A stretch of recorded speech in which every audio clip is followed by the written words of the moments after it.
The Ultimate Vulnerability Management Analyst Scenarios Masterclass. 250 scenarios across 2 parts. Vulnerability management is no longer just about running a scanner and sending a PDF report. In today's landscape of 0 days, AI-driven attacks, and complex hybrid clouds, an analyst must be a master of data, diplomacy, and defense.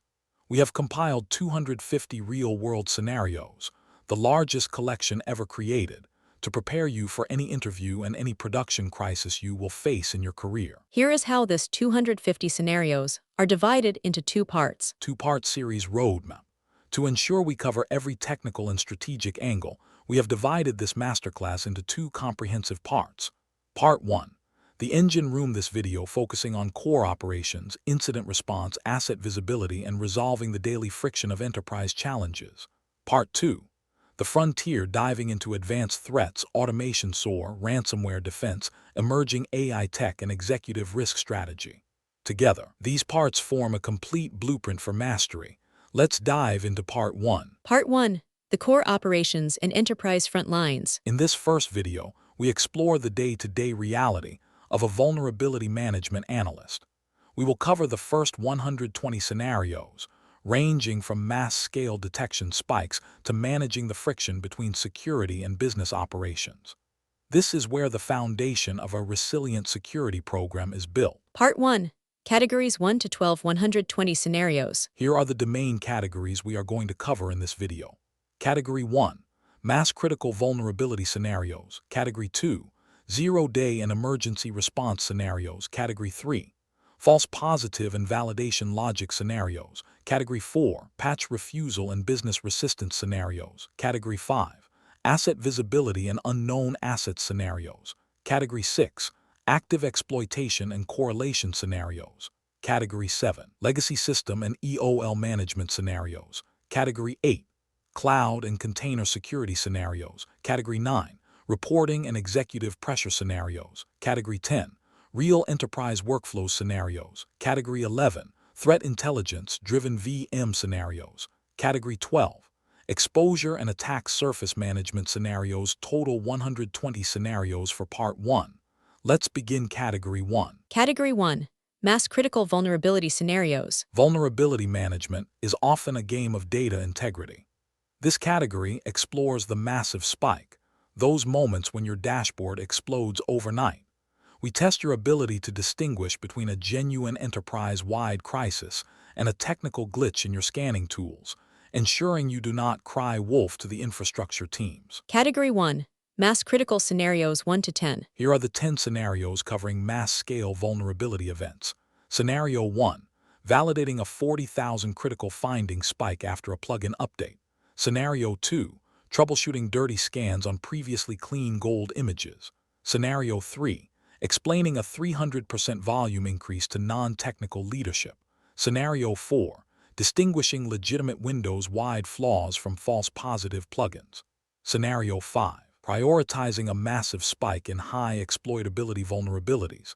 Scenario 6. Handling enterprise-wide remediation for a single ubiquitous package. Scenario 7. Negotiating impossible remediation timelines with IT operations. Scenario 8.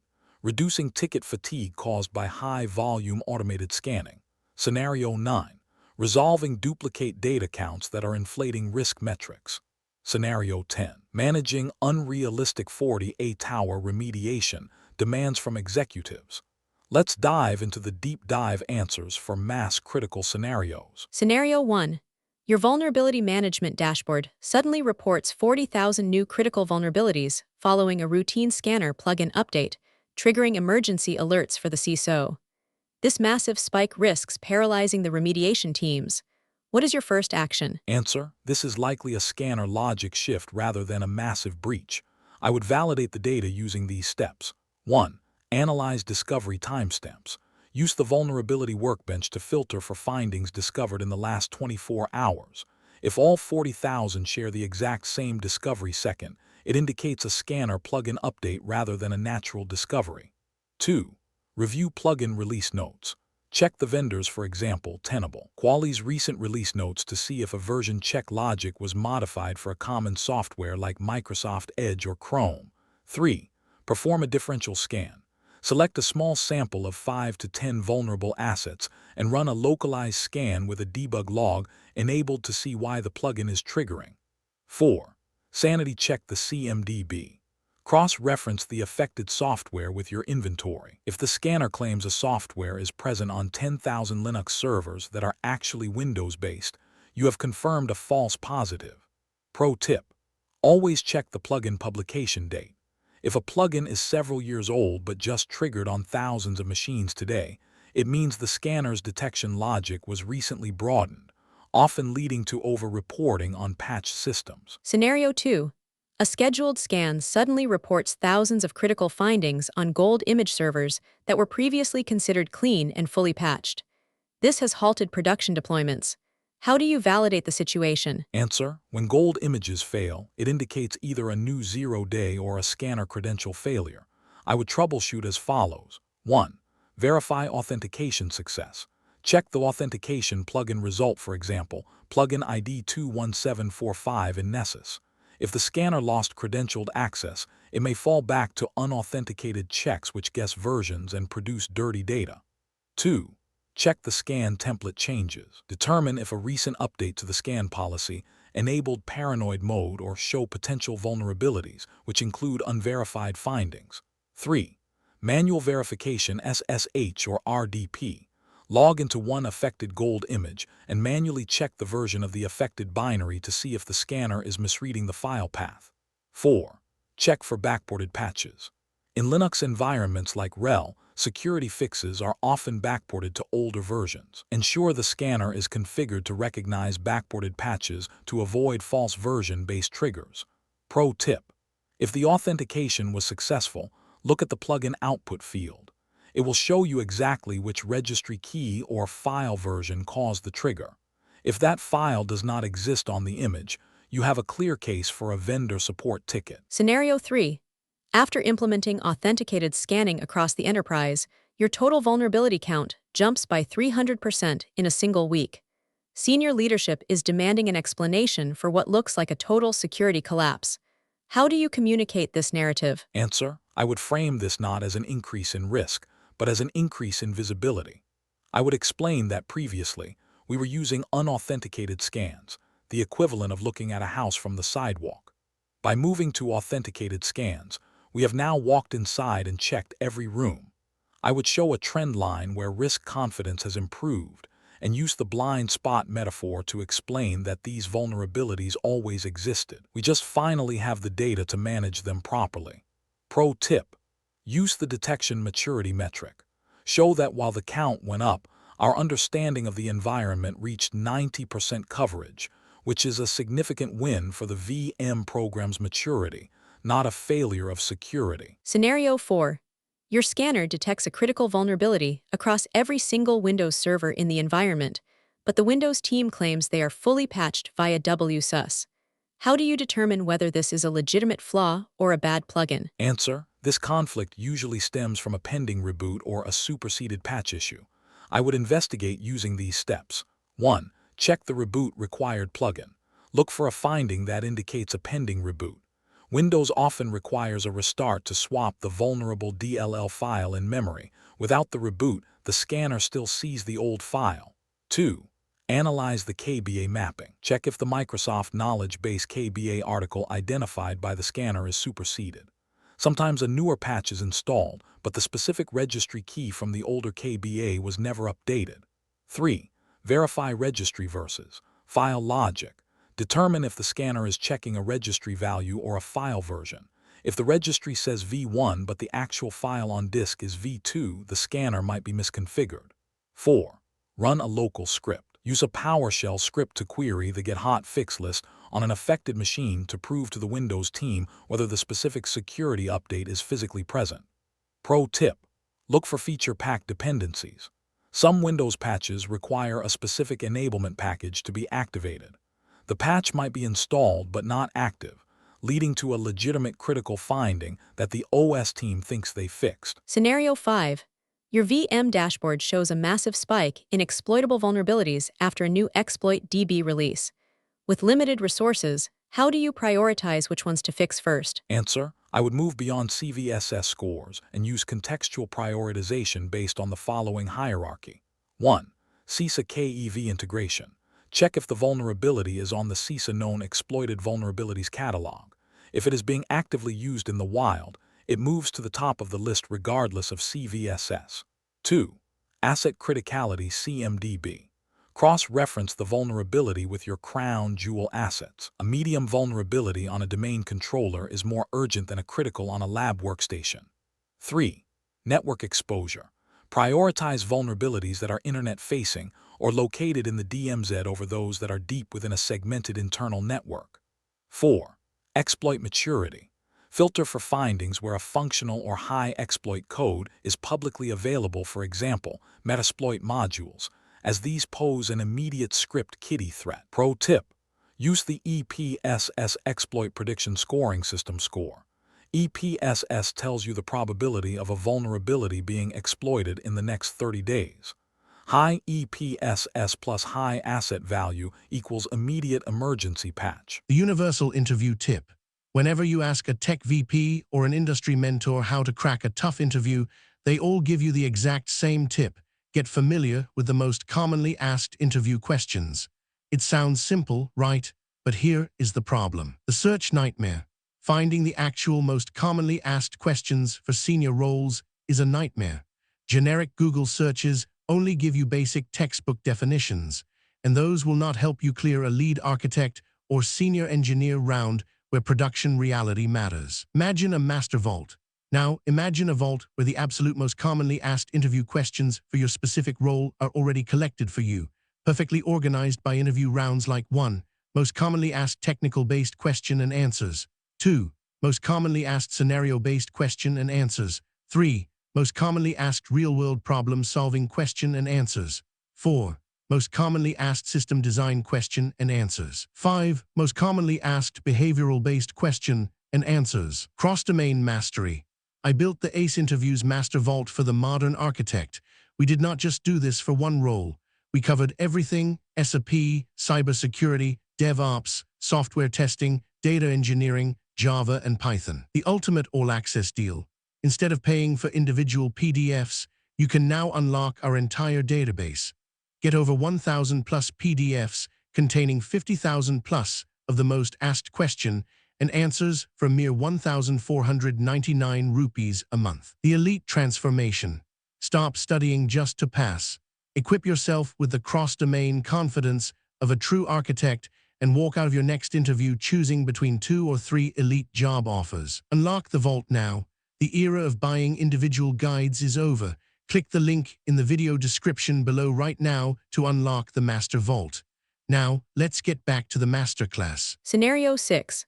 A mass scan reveals that a single software package, for example, an outdated 7-zip or Java version, is installed on 15,000 systems enterprise-wide. How do you approach this remediation without crashing the IT help desk? Answer: this requires a centralized packaging strategy rather than individual tickets. I would execute as follows. 1. Identify bundle owners. Determine if the software was installed as part of a standard image or as a dependency for a larger application like Oracle DB requiring Java. 2. Coordinate with endpoint management. Instead of 15,000 tickets, create one master request for the SCCM or Intune team to push a global uninstall or global upgrade package. 3. Phase the rollout. Test the update on a pilot group of 100 users first to ensure the new version does not break any internal business macros or integrations. 4. Automate the cleanup. Use a run-once script to remove the outdated binary from non-standard locations like the downloads folder that standard installers often miss. Pro tip: use self-service for workstations. Allow users to trigger the update via an app store like Company Portal with a 72-hour deadline before it becomes a forced install. This reduces help desk calls by 40% during mass rollouts. Scenario 7. The infrastructure team reports that patching the 5,000 newly identified critical vulnerabilities across production would require 600 man-hours and multiple service outages, which they claim is impossible. How do you respond? Answer: I would avoid a confrontation and instead offer intelligent descoping. I would analyze the 5,000 vulnerabilities to find groups that can be fixed with a single action. For example, one OS upgrade might fix 4,000 of them. I would then offer to defer non-exploitable criticals in exchange for an emergency window to fix the top 100 that are actually being targeted by ransomware. By shifting from a fix-everything mindset to a risk reduction partnership, I gain the trust of the operations team while still securing the business. Pro tip: bring compensating controls to the table. If they cannot patch for 30 days, ask if they can implement a temporary WAF rule or an EDR block policy. This shows you understand their operational constraints while still fulfilling your security mandate. Scenario 8. A mass scan overwhelms the IT team with 2,000 automated JIRA tickets, leading them to ignore security requests entirely. How do you reduce the operational impact and restore the workflow? Answer: this is a failure of ticket orchestration. I would fix the noise problem using these process changes. 1. Implement ticket aggregation. Modify the automation so that it creates one ticket per system owner or application group rather than one ticket per vulnerability. 2. Set a severity floor. Disable automated ticketing for low and medium vulnerabilities, moving those to a monthly cleanup report rather than an interruptive alert. 3. Automated closure. Ensure the system automatically closes the JIRA ticket the moment the scanner confirms the patch is successful, preventing the IT team from doing manual status updates. 4. Deduplication logic. Use the vulnerability instance ID to ensure that if a vulnerability is found on both the internal and external scan of the same IP, only one ticket is generated. Pro tip: use risk-based aging. Do not ticket a vulnerability until it has been live for at least 48 hours. This allows the standard auto-patching cycles to work, preventing tickets for things that would have been fixed anyway. Scenario 9. You discover multiple duplicate findings, where the same server is being counted 3 times due to IP changes and DHCP, inflating your vulnerability counts. What do you do? Answer: this is an asset correlation issue. I would clean the data using these technical steps. 1. Enable agent-based scanning. Transition from network-based scanning to agent-based, for example, Tenable Agent or Qualys Cloud Agent, which uses a unique UUID to track the asset regardless of its IP address. 2. Optimize asset merging. Configure the VM platform to use MAC address and NetBIOS name as primary identifiers instead of IP address. 3. Configure dead asset purging. Set a rule to automatically decommission or purge assets from the dashboard if they haven't been seen by the scanner in 30 days. 4. Reconcile with CMDB. Use an API to sync the VM tool with the source of truth like ServiceNow. If the CMDB says an asset was retired, the VM tool should instantly remove its findings.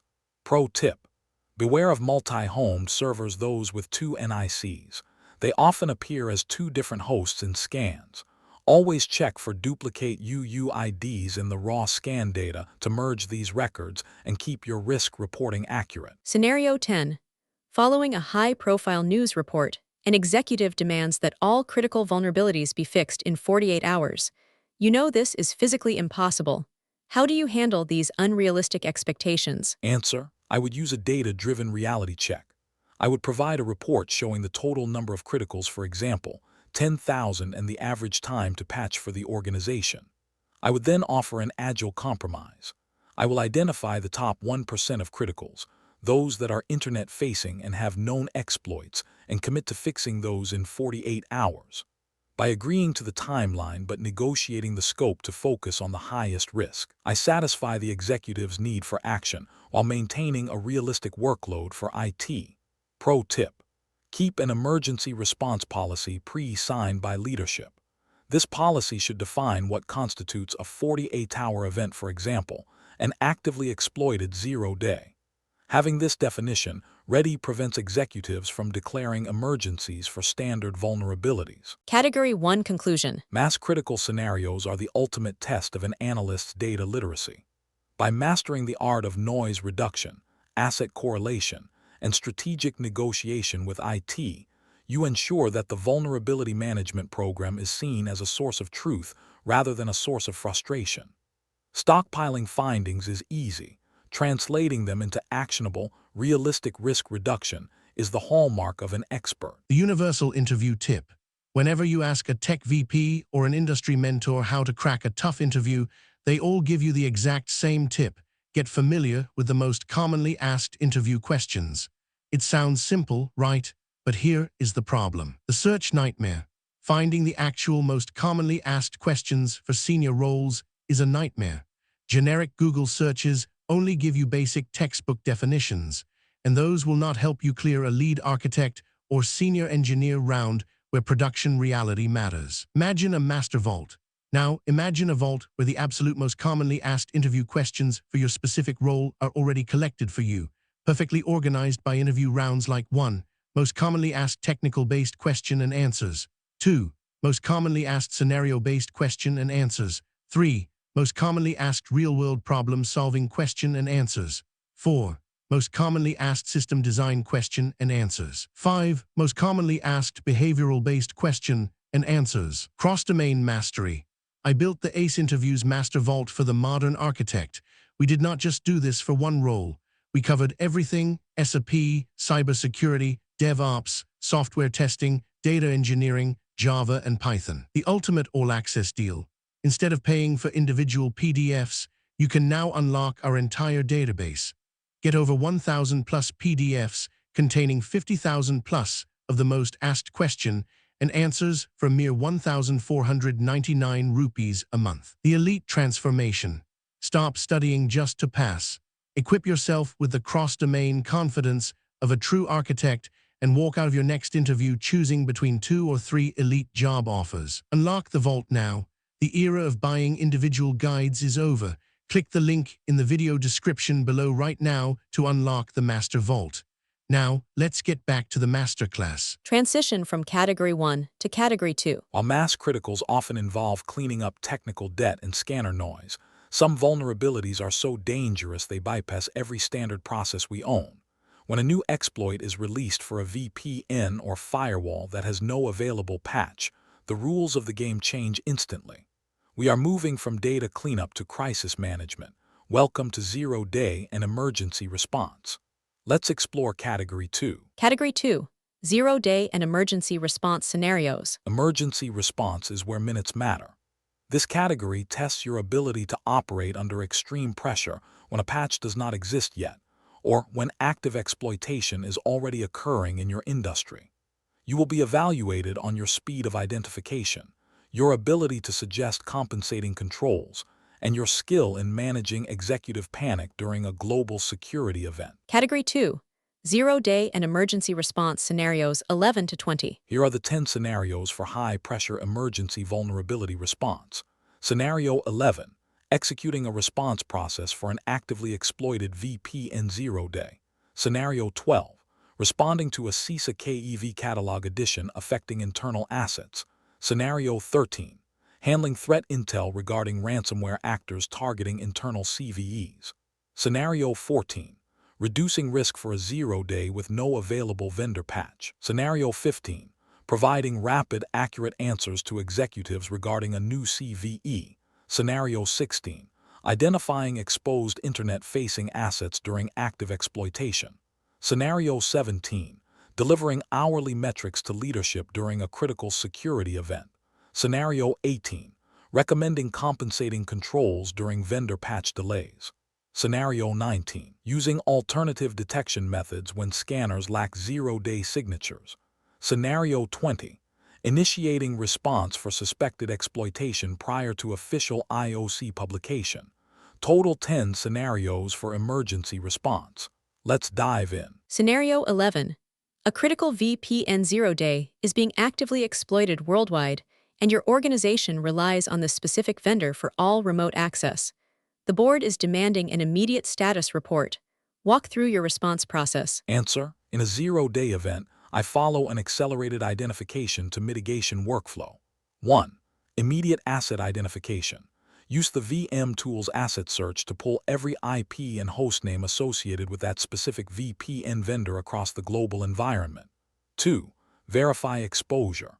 Cross-reference the discovered assets with external attack surface data to identify which gateways are directly reachable from the internet. 3. Assess mitigation options. Since a patch is not available, I would immediately review the vendor's workaround advisory, such as disabling a specific service or restricting source IPs via ACLs. 4. Coordinate with SOC. Provide the SOC team with any available indicators of compromised IOCs so they can begin hunting for existing exploitation attempts in the logs while we prepare the mitigation. Pro tip: do not wait for a scan to finish. Use your VM tool's dynamic asset tags. If you have tagged your VPN concentrators correctly in advance, you can pull a 100% accurate list of affected devices in less than 30 seconds. Scenario 12. CISA adds a critical vulnerability to the known exploited vulnerabilities KEV catalog that is present on several of your internal web servers. Management wants to know why this is now a higher priority than other criticals. What happens next? Answer: a KEV listing overrides standard CVSS scores because it represents proven risk. I would respond with the following actions. 1. Escalate remediation SLA. Move the remediation deadline to emergency, typically 24 to 72 hours regardless of the internal technical difficulty, as the KEV status proves attackers are already successful with this flaw. 2. Update prioritization logic. Use the KEV status as a force multiplier in the VM dashboard to push these findings to the top of every team's queue. 3. Validate internal reachability. Determine if the internal servers are accessible from any compromised workstation, as KEVs are often used for lateral movement after an initial entry. 4.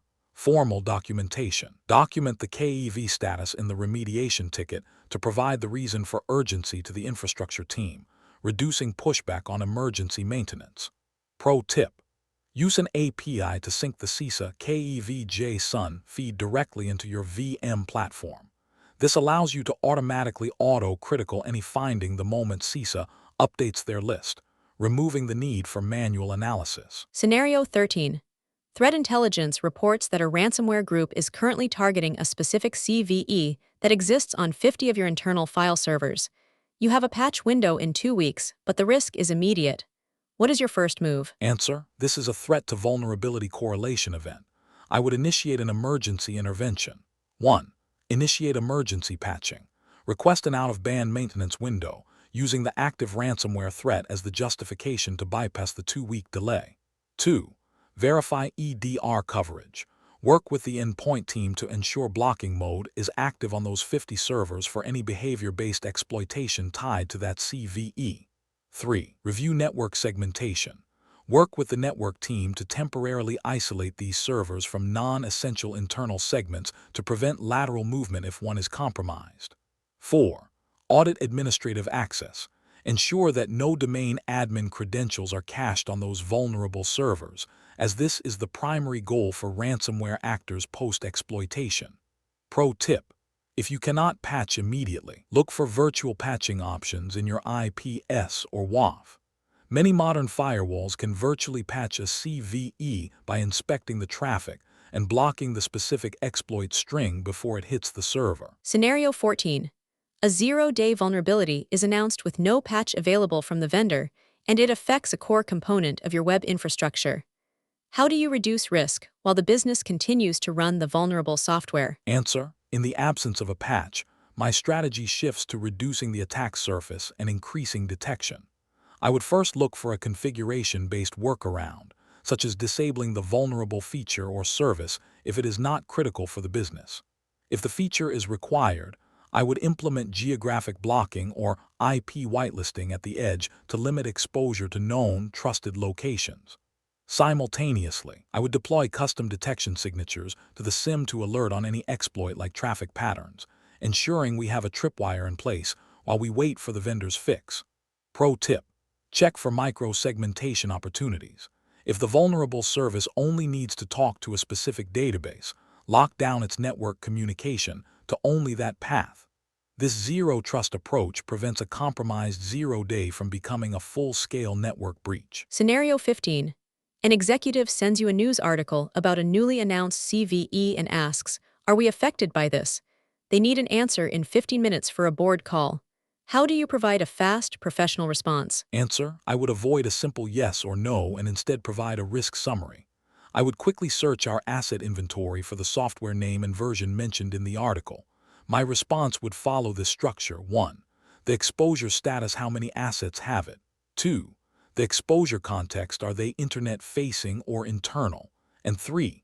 The action plan, we are currently scanning or mitigating. This approach shows the executive that we are already in control of the situation and provides them with the business context they need for the board.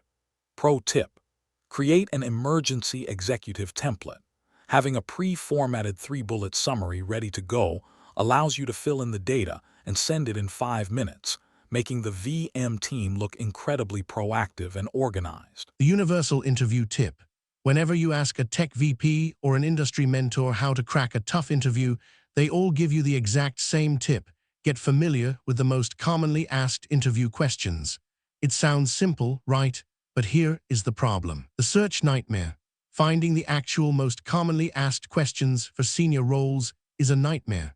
Generic Google searches only give you basic textbook definitions, and those will not help you clear a lead architect or senior engineer round where production reality matters. Imagine a master vault. Now, imagine a vault where the absolute most commonly asked interview questions for your specific role are already collected for you, perfectly organized by interview rounds like 1. Most commonly asked technical-based question and answers. 2. Most commonly asked scenario-based question and answers. 3. Most commonly asked real-world problem-solving question and answers. 4. Most commonly asked system design question and answers. 5. Most commonly asked behavioral-based question and answers. Cross-domain mastery. I built the ACE Interviews Master Vault for the modern architect. We did not just do this for one role. We covered everything: SAP, cybersecurity, DevOps, software testing, data engineering, Java, and Python. The ultimate all-access deal. Instead of paying for individual PDFs, you can now unlock our entire database.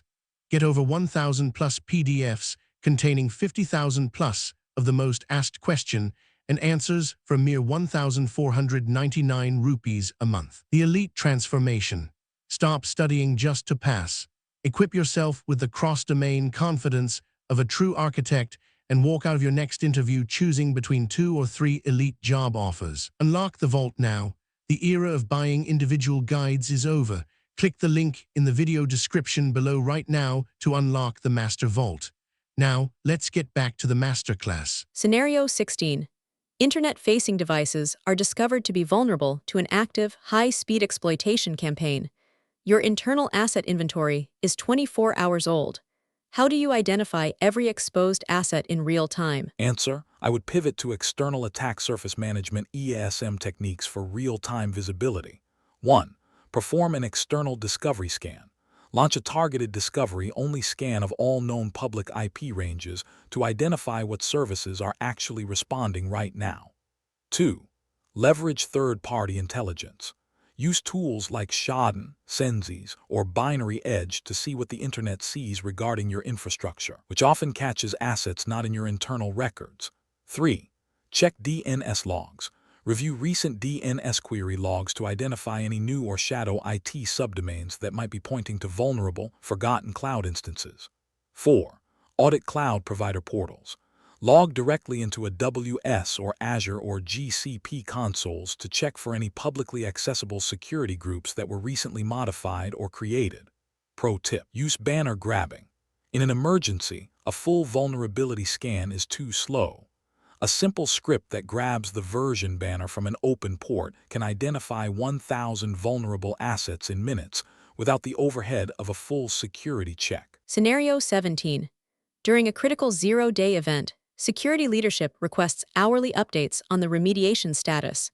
What metrics do you provide to show progress without overwhelming them with raw data? Answer: I would provide a burn-down focused dashboard that highlights these 4 metrics. 1. Exposure percentage. The percentage of the total environment that has been successfully scanned for the specific vulnerability. 2. Mitigation rate. The number of assets fixed or mitigated per hour versus the total number of identified vulnerable assets. 3. High-risk clearance. A specific count of internet-facing or crown jewel assets that have been successfully secured. 4. SLA compliance. A simple on-track or at-risk status regarding the target remediation deadline set at the start of the event. Pro tip: use a traffic light system, red amber and green for the metrics. Executives do not want to read counts, they want to see the trend. If the internet exposure light turns green, they know the most critical part of the crisis is over. Scenario 18. A vendor announces that a patch for a critical vulnerability will take 3 to 4 weeks to release, but the flaw is already being exploited by state-sponsored actors. What compensating controls do you recommend to the business? Answer: when a patch delay is significant, I recommend defense in depth layers. I would first advise hardening the host by disabling unnecessary services or changing default ports. Secondly, I would implement identity isolation, requiring multi-factor authentication (MFA) and just-in-time access for any user attempting to reach that service. Finally, I would suggest egress filtering to ensure that if the server is compromised, it cannot call home to the attacker's command and control C2 server, effectively neutralizing the exploit's impact. Pro tip: document these controls as temporary risk acceptances. This ensures that the business is aware of the residual risk and that the hardening measures are removed once the official patch is eventually applied, preventing future operational issues. Scenario 19. A newly disclosed zero-day is so fresh that your vulnerability scanner vendor hasn't released a signature or plugin yet. How do you identify vulnerable systems in your environment today? Answer: I would use signature-less discovery methods to hunt for the software footprint. 1. EDR inventory search. Use your endpoint detection and response EDR tool to search for the specific process name or binary version across all active endpoints. 2. SIM log analysis. Search your application logs for the specific user agent string or exploit pattern mentioned in the initial security researcher's report. 3. Manual scripting PowerShell or Python. Push a simple script via your endpoint management tool like BigFix or Tanium to query the file system for the vulnerable DLL or jar file. 4. Review procurement or CMDB data. Search the asset database for any installed software records that match the vendor and product version associated with the zero-day. Pro tip: create a custom audit in your scanner, even without a formal plugin. Most scanners allow you to write a custom search for a specific file or registry key. This lets you use your existing scan infrastructure before the vendor catches up. Scenario 20. Based on a sudden spike in suspicious traffic hitting your firewalls, you suspect a zero-day exploitation attempt is occurring, but no official CVE or IOCs have been published yet. What actions do you take? Answer: in this pre-CVE phase, I treat it as an incident response event rather than a standard VM task. I would first work with the network team to capture the raw packet data of the suspicious traffic to identify the payload being sent. I would then quarantine a sample of the targeted systems to prevent further spread and conduct forensic analysis to see what changes the traffic is attempting to make. By being proactive and sharing these early warning findings with the security community and vendors, we can often get a head start on the official mitigation process. Pro tip: trust your heuristics. If your WAF is blocking 10,000% more null byte attempts than usual, do not wait for a CVE. Implement an auto-drop rule for that specific pattern immediately. Prevention is better than waiting for an official name and number. Category 2 Conclusion. Emergency response is the trial by fire for any vulnerability management program. Success here is not measured by a clean dashboard, but by the speed of risk reduction and the clarity of communication during a crisis. By utilizing CISA KEV data, recommending creative compensating controls, and maintaining a direct line to executives, you transform the VM team from a reporting function into a strategic defense asset. The universal interview tip. Whenever you ask a tech VP or an industry mentor how to crack a tough interview, they all give you the exact same tip. Get familiar with the most commonly asked interview questions. It sounds simple, right?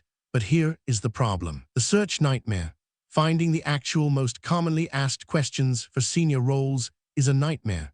Generic Google searches only give you basic textbook definitions, and those will not help you clear a lead architect or senior engineer round where production reality matters. Imagine a master vault.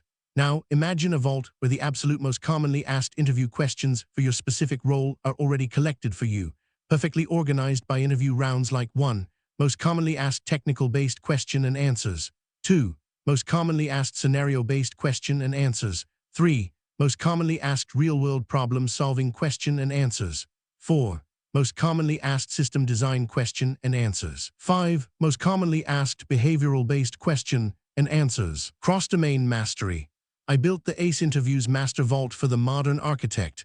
We did not just do this for one role. We covered everything: SAP, cybersecurity, DevOps, software testing, data engineering, Java, and Python. The ultimate all-access deal. Instead of paying for individual PDFs, you can now unlock our entire database. Get over 1,000 plus PDFs containing 50,000 plus of the most asked question and answers for a mere 1,499 rupees a month. The elite transformation. Stop studying just to pass. Equip yourself with the cross-domain confidence of a true architect and walk out of your next interview choosing between 2 or 3 elite job offers. Unlock the vault now. The era of buying individual guides is over. Click the link in the video description below right now to unlock the Master Vault. Now, let's get back to the Masterclass. Transition from Category 2 to Category 3. Even the fastest emergency response is useless if the data driving it is wrong. A single false positive can cost an organization thousands of dollars in wasted labor and destroy the trust between security and IT teams. We are moving from the high-speed world of crisis management to the high-precision world of data validation and false positives. Let's explore Category 3. Category 3. False positive and validation scenarios. Accuracy is the currency of a vulnerability management analyst. In this category, we test your ability to act as a digital forensic investigator. You will learn how to troubleshoot disputed findings, explain the technical why behind a trigger, and manage the technical friction that occurs when scanners and system admins disagree on what is actually installed. Category 3. False positive and validation scenarios 21 to 30. Here are the 10 scenarios for mastering data accuracy and validation logic. Scenario 21. Validating a critical finding disputed by the infrastructure team. Scenario 22. Investigating phantom Apache vulnerabilities on non-Apache systems. Scenario 23. Troubleshooting why a server remains vulnerable after patching. Scenario 24. Verifying scanner currency against claims of outdated plugins. Scenario 25. Resolving severity conflicts between multiple scanning tools. Scenario 26. Root cause analysis for vulnerabilities that repeatedly reopen. Scenario 27. Explaining the visibility gap between authenticated and unauthenticated scans. Scenario 28. Managing professional disputes with highly skeptical Linux administrators. Scenario 29. Investigating sudden, unexplained drops in vulnerability counts. Scenario 30. Responding to a bad plugin causing incorrect detections enterprise-wide. Total 10 scenarios for data validation. Let's dive in. Scenario 21. An infrastructure team insists that a critical vulnerability reported on a primary database server is a false positive, refusing to patch until you provide proof. How do you validate this finding? Answer: I would move beyond the high-level report and conduct a forensic validation using these steps. 1. Analyze the plugin output. Look at the specific evidence collected by the scanner. Does it point to a specific registry key, a file version on disk, or a network banner? This is the smoking gun you need for proof. 2. Perform a manual check. Request read-only access or a screenshot from the DB team showing the version of the specific DLL or binary identified in the plugin output. 3. Verify the patch level. Check if the OS has the latest cumulative update. Often, a specific security update is missing even if the monthly roll-up was applied. 4. Consult vendor documentation. Cross-reference the CVE with the vendor's official detection logic to ensure the scanner is not misinterpreting a backported fix as a vulnerability. Pro tip: if the DB team is correct and it is a false positive, do not just ignore it. Submit a false positive dispute to your scanner vendor qualies or Tenable with the evidence.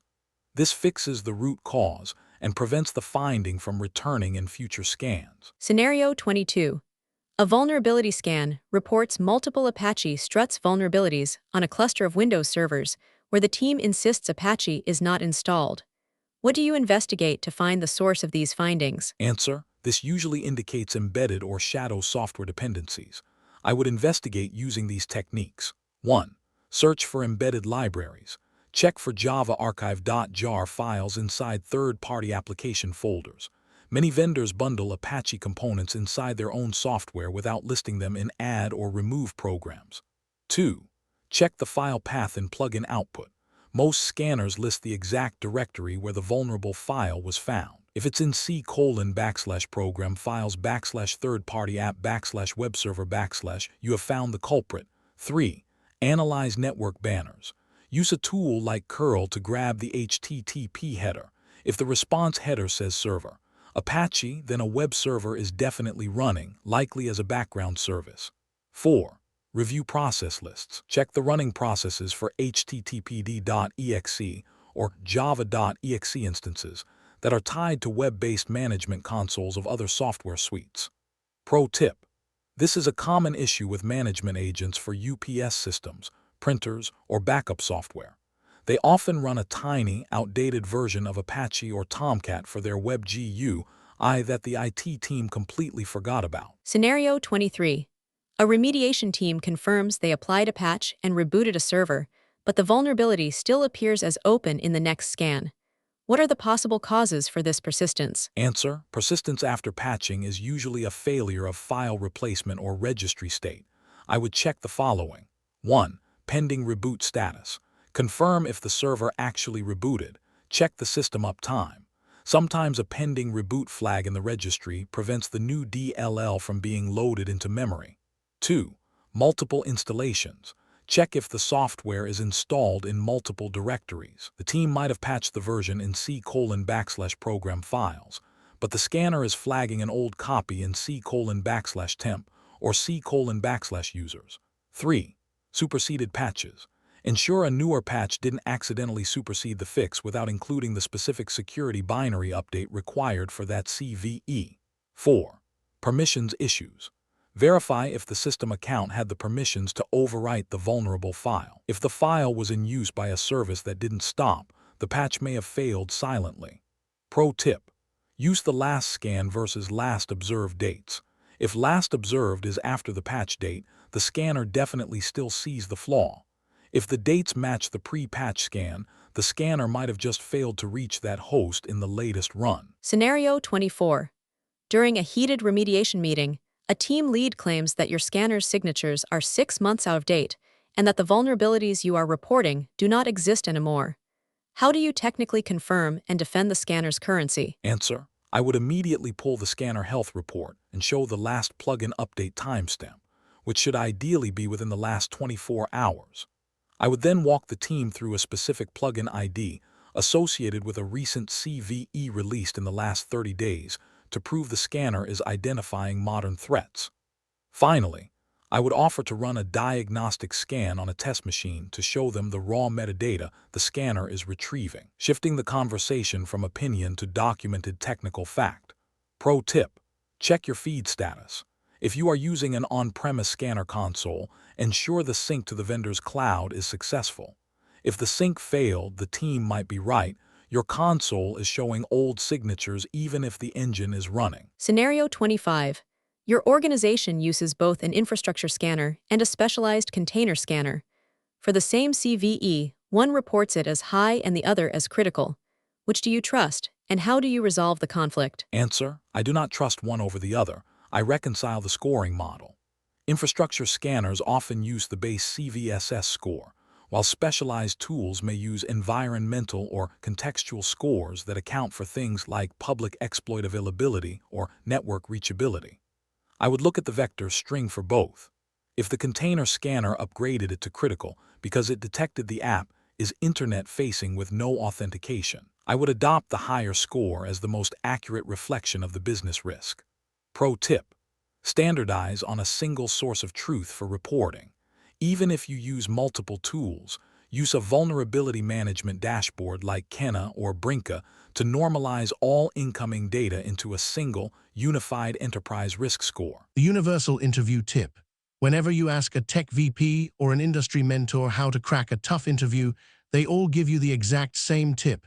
Get familiar with the most commonly asked interview questions. It sounds simple, right? But here is the problem. The search nightmare. Finding the actual most commonly asked questions for senior roles is a nightmare. Generic Google searches only give you basic textbook definitions, and those will not help you clear a lead architect or senior engineer round where production reality matters. Imagine a master vault. Now, imagine a vault where the absolute most commonly asked interview questions for your specific role are already collected for you, perfectly organized by interview rounds like 1. Most commonly asked technical-based question and answers. 2. Most commonly asked scenario-based question and answers. 3. Most commonly asked real-world problem-solving question and answers. 4. Most commonly asked system design question and answers. 5. Most commonly asked behavioral-based question and answers. Cross-domain mastery. I built the ACE Interviews Master Vault for the modern architect. We did not just do this for one role.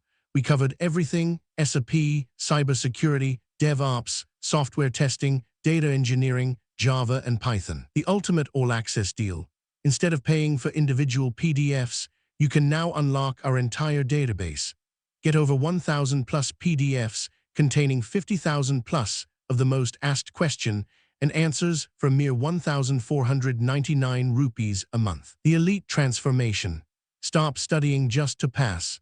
Equip yourself with the cross-domain confidence of a true architect and walk out of your next interview choosing between 2 or 3 elite job offers. Unlock the vault now. The era of buying individual guides is over. Click the link in the video description below right now to unlock the Master Vault. Now, let's get back to the masterclass. Scenario 26. A specific set of critical vulnerabilities is closed by the remediation team every month, but they keep reopening in the scanner 48 hours later. How do you troubleshoot this zombie vulnerability cycle? Answer: this is a classic symptom of configuration drift or image reversion. I would investigate these 3 areas. 1. Golden image drift. Check if the VMs are being redeployed from a vulnerable gold image every weekend.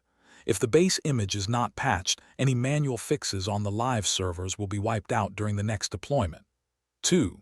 GPO or automation overrides. Look for a group policy or an Ansible script that enforces a specific older configuration.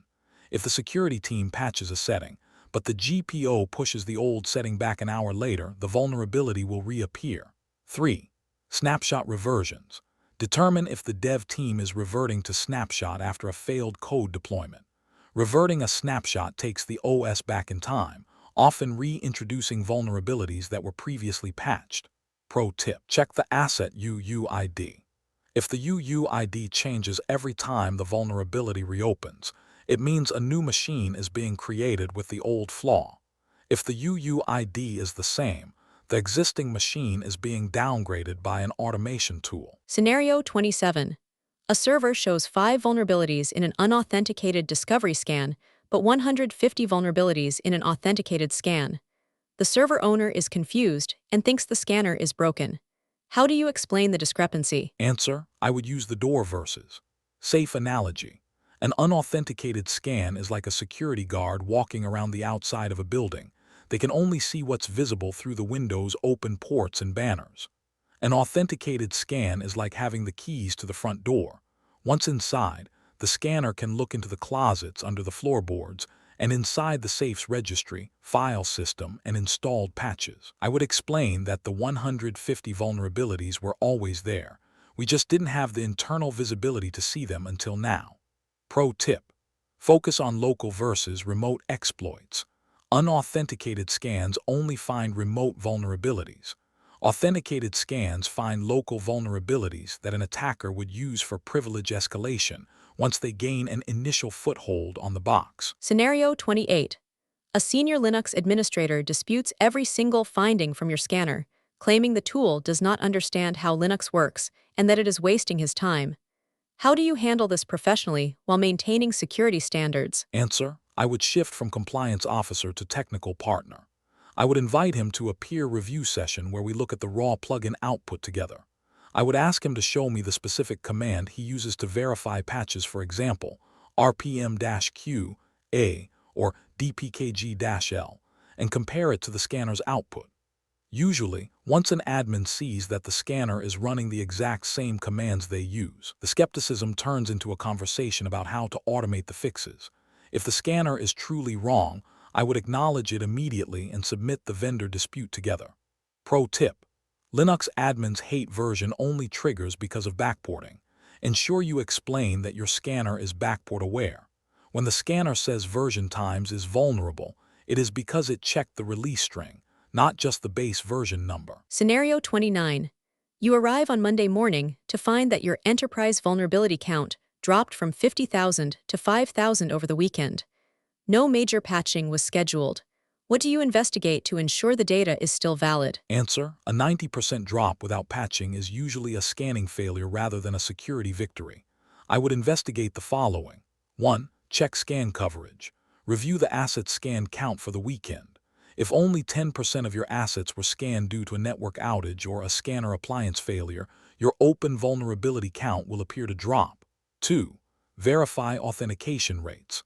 If the scanner lost its service account credentials, it may have failed 45,000 authenticated scans and only performed discovery scans, which report far fewer findings.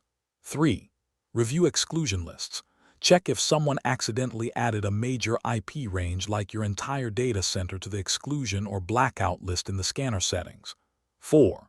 Check plugin deprecation. Occasionally, a vendor deprecates a major plugin family, for example, all obsolete software plugins, which can cause a massive but legitimate drop in findings.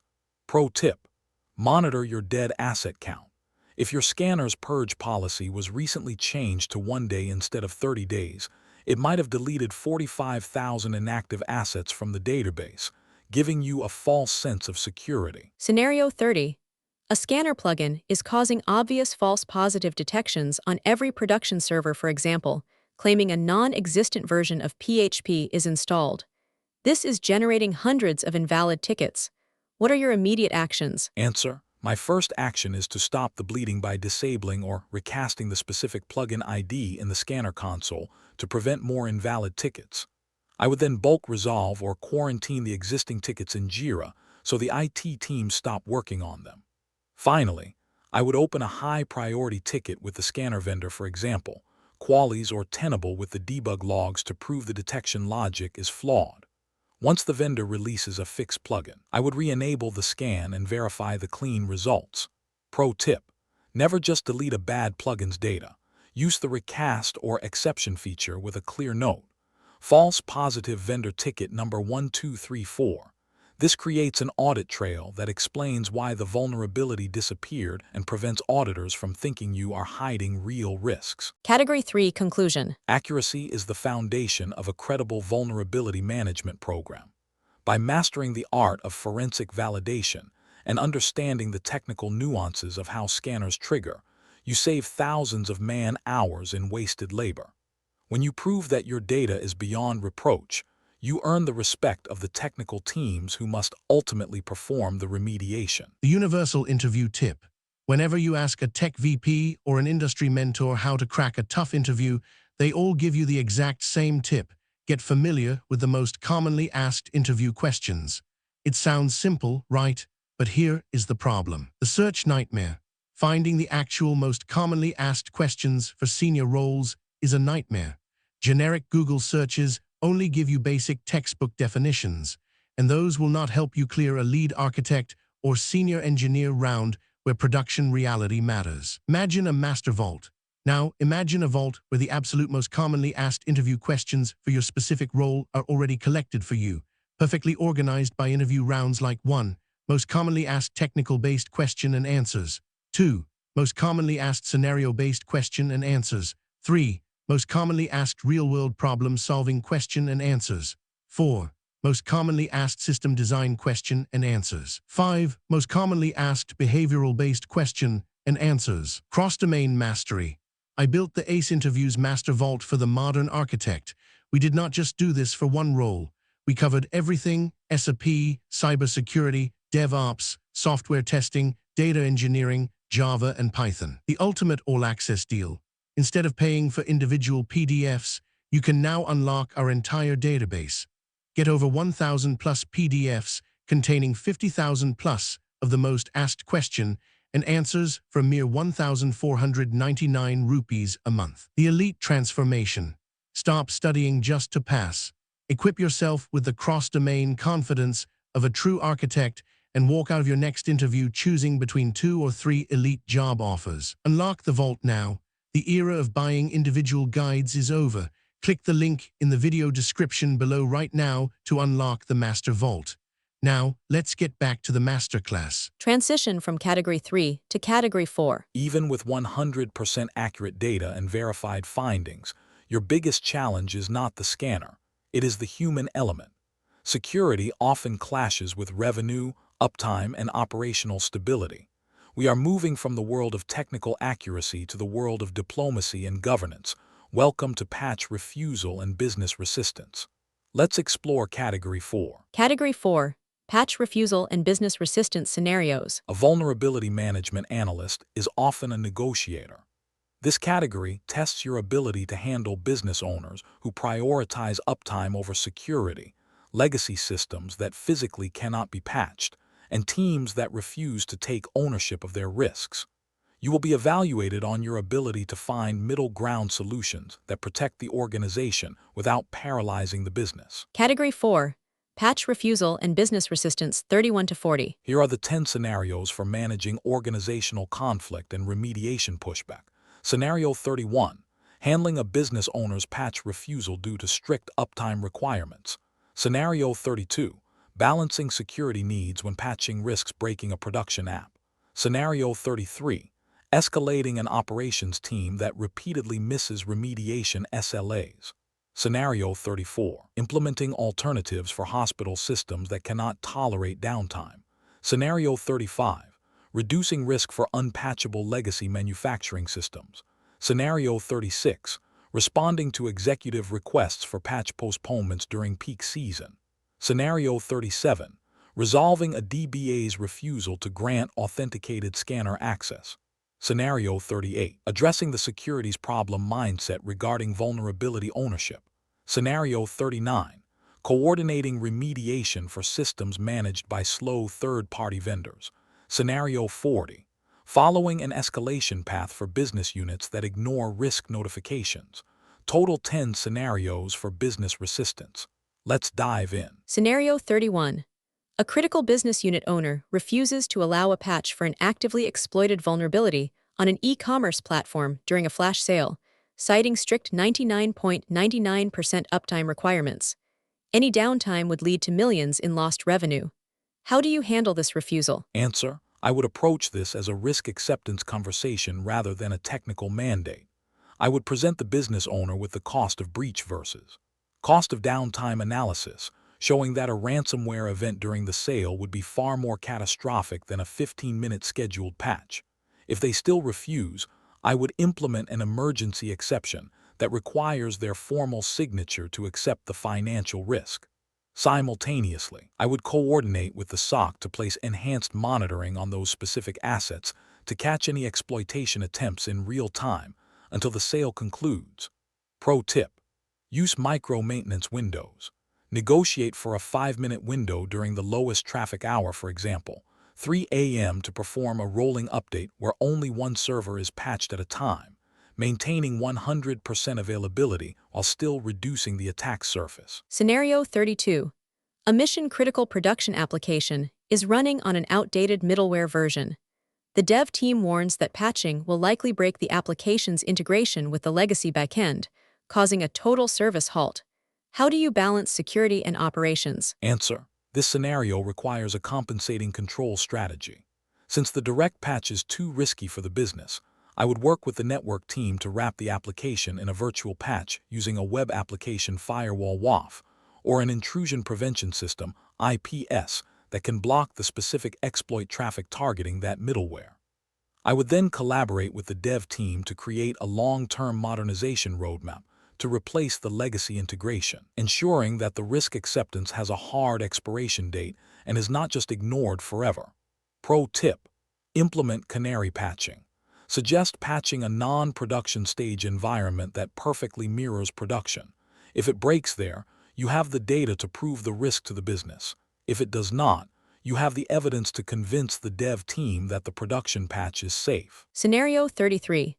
An operations team has failed to meet the 30-day remediation SLA for 3 consecutive months, leading to a backlog of 500 critical vulnerabilities that is now being flagged by internal auditors. How do you escalate and resolve this? Answer: I would follow a structured escalation path focused on resource realignment. Step 1. The tactical review. Meet with the ops manager to identify bottlenecks. Are they understaffed or is the patching process too manual? Offer to help automate their ticket creation. Step 2. The dashboard exposure. Include the SLA breach metrics in the weekly security report sent to the CISO and the VP of infrastructure, creating peer pressure for remediation. Step 3. Formal risk escalation. Initiate a formal high-risk notice to the business continuity team, stating that the backlog has exceeded the organization's risk appetite. Step 4. Resource request. Use the audit findings to advocate for security-dedicated headcount within the ops team, ensuring they have people whose only job is to handle the security backlog. Pro tip: focus on remediation velocity. Instead of just counting open bugs, show a chart of how many they are closing versus how many are new. If they are closing 100 but 200 are coming in, it is a staffing problem, not a performance problem. Scenario 34. A hospital's life support monitoring systems and MRI machines are found to have critical vulnerabilities, but they cannot be taken offline for patching without endangering patient lives. What alternatives exist to secure these assets? Answer: for life safety systems, network isolation is the primary defense strategy. 1. Network microsegmentation. Place the vulnerable devices in a VLAN of one or a highly restricted medical IoT segment where they can only communicate with the specific central monitoring station. 2. Disable unnecessary services. Work with the vendor to turn off non-essential protocols like Telnet, FTP, or web-based management interfaces that are often the source of vulnerabilities. 3. Physical port security. Disable unused Ethernet ports in the patient rooms to prevent unauthorized walk-up attacks against the medical devices. 4. Inline security appliances. Deploy small, hardware-based security bridges that sit between the device and the network to provide deep packet inspection and exploit blocking without touching the device software. Pro tip: always consult the manufacturer disclosure statement for medical device security, MDS2. This document tells you exactly what security features the vendor supports and what third-party tools are authorized to run alongside the device. Scenario 35. A legacy manufacturing system controlling a production line is running on an unpatchable Windows XP kernel. Replacing the system would cost millions and take 18 months. How do you reduce the risk in the meantime? Answer: I would implement a walled garden approach to secure this unpatchable asset. 1. Air gapping or strict ACLs. If the system does not need internet access, which most manufacturing systems do not, completely remove its gateway or use firewalls to block all outbound traffic. 2. USB lockdown. Disable all USB ports on the legacy machine to prevent sneakernet malware infections, a common vector for air-gapped systems. 3. Read-only operations. If possible, mount the OS partition as read-only or use deep freeze software so that any changes made by an exploit are wiped away upon a simple reboot. 4. Jump box access. Require all maintenance to be done through a secure jump box with multi-factor authentication, ensuring that no direct RDP or SMB connections are allowed from the general corporate network. Pro tip: use host-based IPS HIPs, even if you cannot patch the OS. A HIPS agent can often watch for buffer overflow patterns in memory and kill the malicious process before it successfully executes. The universal interview tip. Whenever you ask a tech VP or an industry mentor how to crack a tough interview, they all give you the exact same tip. Get familiar with the most commonly asked interview questions. It sounds simple, right? But here is the problem. The search nightmare. Finding the actual most commonly asked questions for senior roles is a nightmare. Generic Google searches only give you basic textbook definitions, and those will not help you clear a lead architect or senior engineer round where production reality matters. Imagine a master vault. Now, imagine a vault where the absolute most commonly asked interview questions for your specific role are already collected for you, perfectly organized by interview rounds like 1. Most commonly asked technical-based question and answers. 2. Most commonly asked scenario-based question and answers. 3. Most commonly asked real-world problem-solving question and answers. 4. Most commonly asked system design question and answers. 5. Most commonly asked behavioral-based question and answers. Cross-domain mastery. I built the ACE Interviews Master Vault for the modern architect. We did not just do this for one role. We covered everything: SAP, cybersecurity, DevOps, software testing, data engineering, Java, and Python. The ultimate all-access deal. Instead of paying for individual PDFs, you can now unlock our entire database. Get over 1,000 plus PDFs containing 50,000 plus of the most asked question and answers for a mere 1,499 rupees a month. The elite transformation. Stop studying just to pass. Equip yourself with the cross-domain confidence of a true architect and walk out of your next interview choosing between 2 or 3 elite job offers. Unlock the vault now. The era of buying individual guides is over.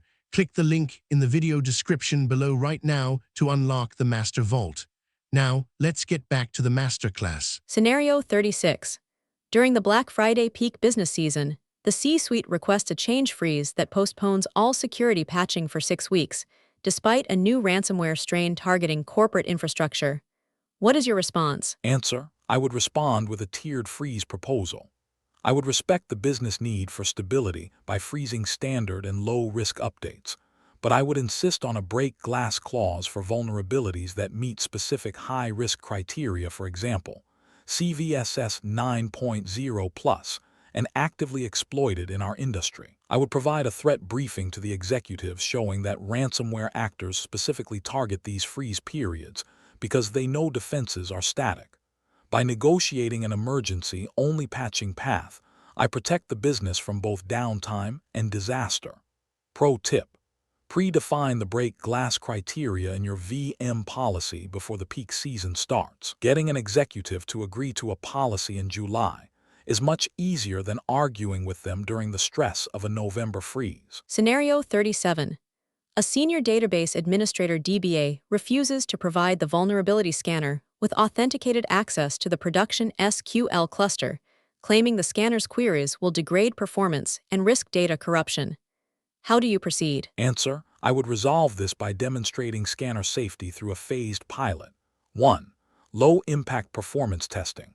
Run a scan against a development or staging instance of the same SQL cluster while the DBA monitors the CPU and IOPS to prove the impact is negligible. 2. Custom scan window. Offer to schedule the DB scans during the lowest traffic period, for example, Sunday at 2 a.m., and provide a self-service button so the DBA can stop the scan if they see a spike. 3. Credential scoping. Show the DBA the read-only nature of the scanner's service account. It only checks versions and registry keys. It never executes drop or delete commands on user data. 4. Agent-based alternative. If they still refuse network scanning, offer to install a lightweight cloud agent which performs local checks without sending network probes, eliminating the DBA's performance concerns. Pro tip: show them the visibility gap. Run one unauthenticated scan and one authenticated scan on the dev DB. When they see that the authenticated scan found 40 critical SQL injection flaws that the other missed, they usually prioritize security over the tiny performance risk. Scenario 38. During a remediation call, a server team lead argues that fixing vulnerabilities is security's problem and that his team only has time for business-focused features.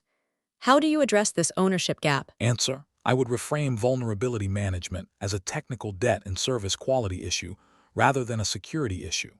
I would explain that an unpatched server is an unreliable server, and that security vulnerabilities are simply bugs that haven't been triggered yet. I would work with leadership to include security health as a KPI for the server team's quarterly performance reviews. When the server team realizes that operational excellence includes being secure, they stop seeing it as an outside request and start seeing it as a core part of their job. Pro tip: use automatic ticket routing. Do not send reports, send tickets directly into their existing backlog. When security tasks live in the same queue as their business tasks, they are much harder to ignore and become part of the daily sprint cycle. Scenario 39. A critical vulnerability is discovered in an ERP system managed by a third-party vendor under a strict Managed Services Agreement (MSA). The vendor is unresponsive, and the risk is increasing. How do you coordinate remediation? Answer: this is a contractual enforcement task. I would execute the following steps. 1. Review the SLA in the MSA. Identify the specific clause that requires the vendor to maintain the security and patching of the system within a set time frame. 2. Issue a formal notice of non-compliance. Have the procurement or legal team send an official letter to the vendor's account manager, citing the security risk as a breach of contract. 3. Engage vendor security. Stop talking to the help desk and reach out directly to the vendor's CISO or security operations team. They usually understand the urgency better than the support staff. 4. Document residual risk. While waiting for the vendor, implement temporary network-level blocks to shield the ERP system from the rest of the network and document this as a third-party risk. Pro tip: for future contracts, ensure there is a right to audit and a vulnerability disclosure clause. This forces vendors to provide a timeline for critical patches within 48 hours of discovery, giving you legal leverage. Scenario 40. A specific business unit has ignored repeated automated and manual notifications regarding high-risk vulnerabilities on their customer-facing portal. The risk is extreme, but they remain silent. What is your escalation process? Answer: I would follow a progressive escalation model to force a business decision. Level 1. The warm outreach. A personal email to the BU manager offering to walk through the findings and help prioritize the work. Level 2. The risk scorecard. Include the BU's overdue vulnerabilities in a public dashboard visible to all department heads, utilizing social pressure to drive action. Level 3. The formal warning. A meeting with the CISO and the BU head to discuss the potential liability and the risk acceptance they must sign if they continue to ignore the patches. Level 4. The containment threat.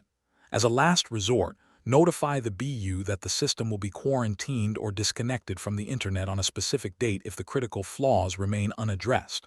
Pro tip: always include a solution with the problem. When you escalate, do not just say you are vulnerable. Say you are vulnerable, and here is the exact patch and the estimated 15-minute window it takes to fix it. It removes their excuse of it being too hard. Category 4 Conclusion. Business resistance is not a wall to be hit, but a puzzle to be solved. By shifting from a compliance mandate to a risk partnership, you ensure that security supports revenue rather than obstructing it. Mastering the art of the compensating control and the formal risk acceptance allows you to maintain professional integrity while navigating the complex politics of a global enterprise. The universal interview tip. Whenever you ask a tech VP or an industry mentor how to crack a tough interview, they all give you the exact same tip. Get familiar with the most commonly asked interview questions. It sounds simple, right? But here is the problem. The search nightmare. Finding the actual most commonly asked questions for senior roles is a nightmare. Generic Google searches only give you basic textbook definitions, and those will not help you clear a lead architect or senior engineer round where production reality matters. Imagine a master vault. Now, imagine a vault where the absolute most commonly asked interview questions for your specific role are already collected for you, perfectly organized by interview rounds like 1. Most commonly asked technical-based question and answers. 2. Most commonly asked scenario-based question and answers. 3. Most commonly asked real-world problem-solving question and answers. 4. Most commonly asked system design question and answers. 5. Most commonly asked behavioral-based question and answers. Cross-domain mastery. I built the ACE Interviews Master Vault for the modern architect. We did not just do this for one role. We covered everything: SAP, cybersecurity, DevOps, software testing, data engineering, Java, and Python. The ultimate all-access deal. Instead of paying for individual PDFs, you can now unlock our entire database. Get over 1,000 plus PDFs containing 50,000 plus of the most asked question and answers for a mere 1,499 rupees a month. The elite transformation. Stop studying just to pass. Equip yourself with the cross-domain confidence of a true architect and walk out of your next interview choosing between 2 or 3 elite job offers. Unlock the vault now. The era of buying individual guides is over. Click the link in the video description below right now to unlock the Master Vault. Now, let's get back to the Masterclass. Transition from Category 4 to Category 5. You can negotiate remediation for months, but you can only patch what you can actually see. The greatest risk to any organization is not the vulnerability on the known server, it's the critical flaw on the forgotten asset. We are moving from the world of organizational diplomacy to the world of total visibility. Welcome to Asset Visibility and Unknown Assets. Let's explore Category 5. Category 5. Asset Visibility and Unknown Asset Scenarios. The first rule of security is inventory is everything. This category tests your ability to act as a digital detective. You will learn how to hunt for shadow IT, reconcile conflicting data between scans and CMDB, and maintain visibility in highly dynamic cloud environments where assets disappear faster than a scan can finish. If you cannot find it, you cannot protect it. Category 5. Asset Visibility and Unknown Assets 41 to 50. Here are the 10 scenarios for mastering asset discovery and inventory integrity. Scenario 41. Investigating unknown internet-facing assets found during external scans. Scenario 42. Maintaining visibility for ephemeral cloud workloads that scale dynamically. Scenario 43. Onboarding a newly acquired company with zero reliable asset inventory. Scenario 44. Reconciling systems found in scans that do not exist in CMDB records. Scenario 45. Resolving accountability for high-risk assets with no assigned owners. Scenario 46. Responding to shadow IT systems discovered hosting sensitive data. Scenario 47. Securing internet-facing development servers running vulnerable software. Scenario 48. Identifying the specific risks of unmanaged endpoints outside corporate processes. Scenario 49. Assessing exposure for unauthorized cloud infrastructure deployed by a BU. Scenario 50. Answering executive questions on external exposure with an incomplete inventory. Total 10 scenarios for asset visibility. Let's dive in. Scenario 41. During a routine external attack surface scan, you identify 3 active web servers with corporate SSL certificates that are not listed in any inventory. These servers are running an outdated version of JBoss, exposing the company to remote code execution. How do you investigate ownership and secure these orphan assets? Answer: I would use metadata forensics to track down the owners of these orphan assets. 1. Analyze SSL certificate metadata. Check the organizational unit OU or the email address of the person who requested the SSL certificate. This often points directly to a specific department or developer. 2. Review DNS history. Use passive DNS records to see when the subdomains were created and which internal IP they previously pointed to, helping to locate the original project team. 3. Perform IP attribution. Coordinate with the network or cloud team to trace the public IP back to a specific AWS account or internal VLAN, which will have a billing or cost center tag. 4. Initiate emergency containment. If no owner is found within 4 hours, I would recommend a shun or block at the firewall. If the asset is legitimate, the owner will quickly surface when the service goes down. Pro tip: use Whois and Aaron records to check if the IPs are registered to your company or a third-party hosting provider. If they are hosted externally, it's a high probability of a shadow IT project or a forgotten marketing microsite. Scenario 42. Your organization uses an auto-scaling cloud environment where microservices appear and disappear in minutes. Standard weekly network scans are missing these ephemeral workloads entirely, leaving a massive blind spot in your risk report. How do you maintain visibility? Answer: I would move from scheduled scanning to continuous cloud integration. 1. Deploy cloud connectors. Integrate the VM tool directly with AWS, Azure, or GCP APIs. This allows the scanner to receive real-time instance creation events and trigger a scan the moment a new workload appears. 2. Implement agent-based visibility. Bake a lightweight vulnerability agent into the base image AMI or VHD. As soon as an instance scales up, the agent checks in and reports vulnerabilities without needing a network scan. 3. Utilize snapshot scanning. Use side scanning technology that scans the underlying cloud storage snapshots of the workloads, allowing you to find vulnerabilities without any performance impact on the running service. 4. Scan the registry, not the container.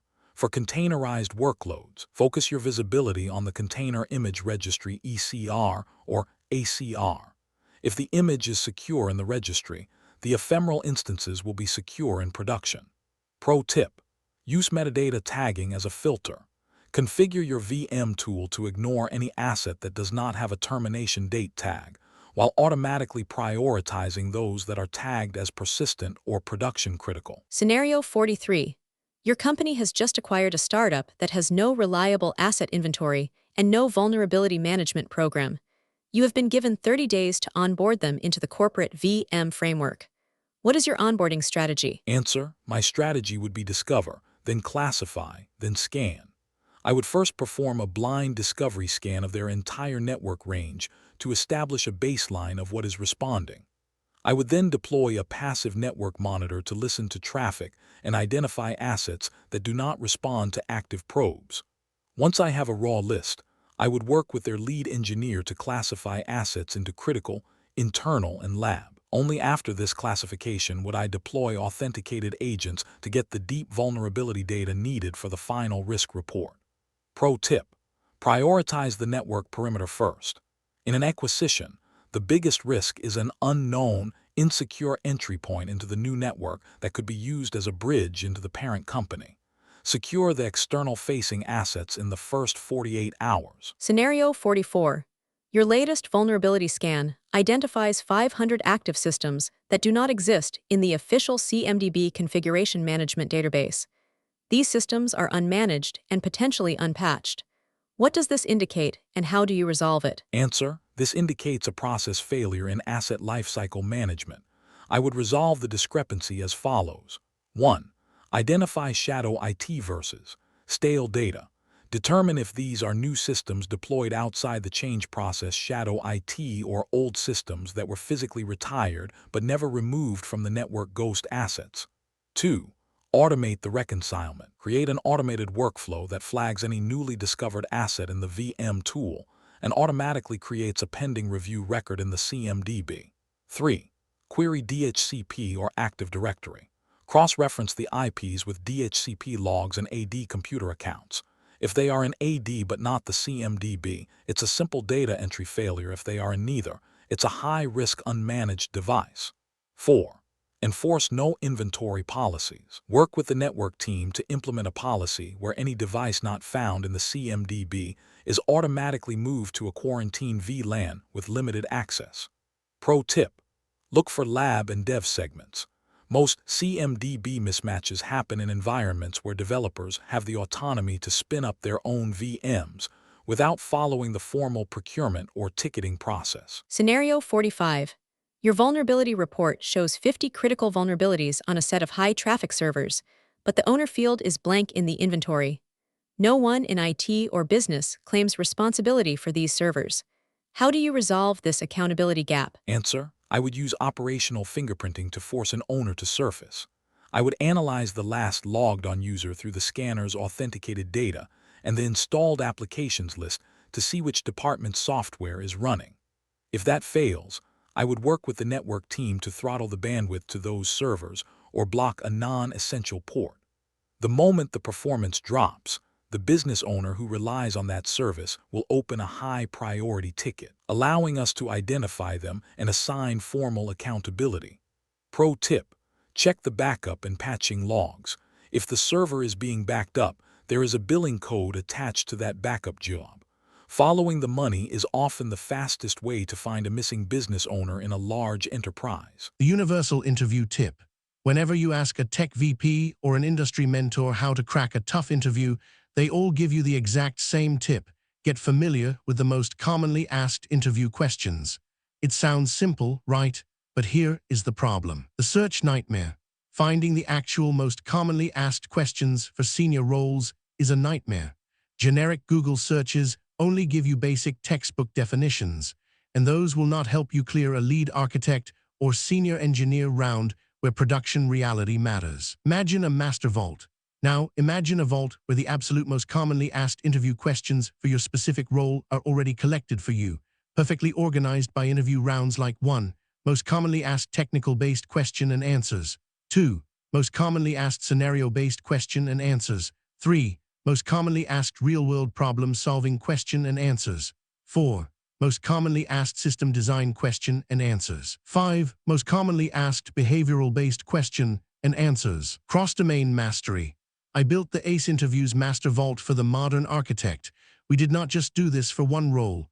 We covered everything: SAP, cybersecurity, DevOps, software testing, data engineering, Java, and Python. The ultimate all-access deal.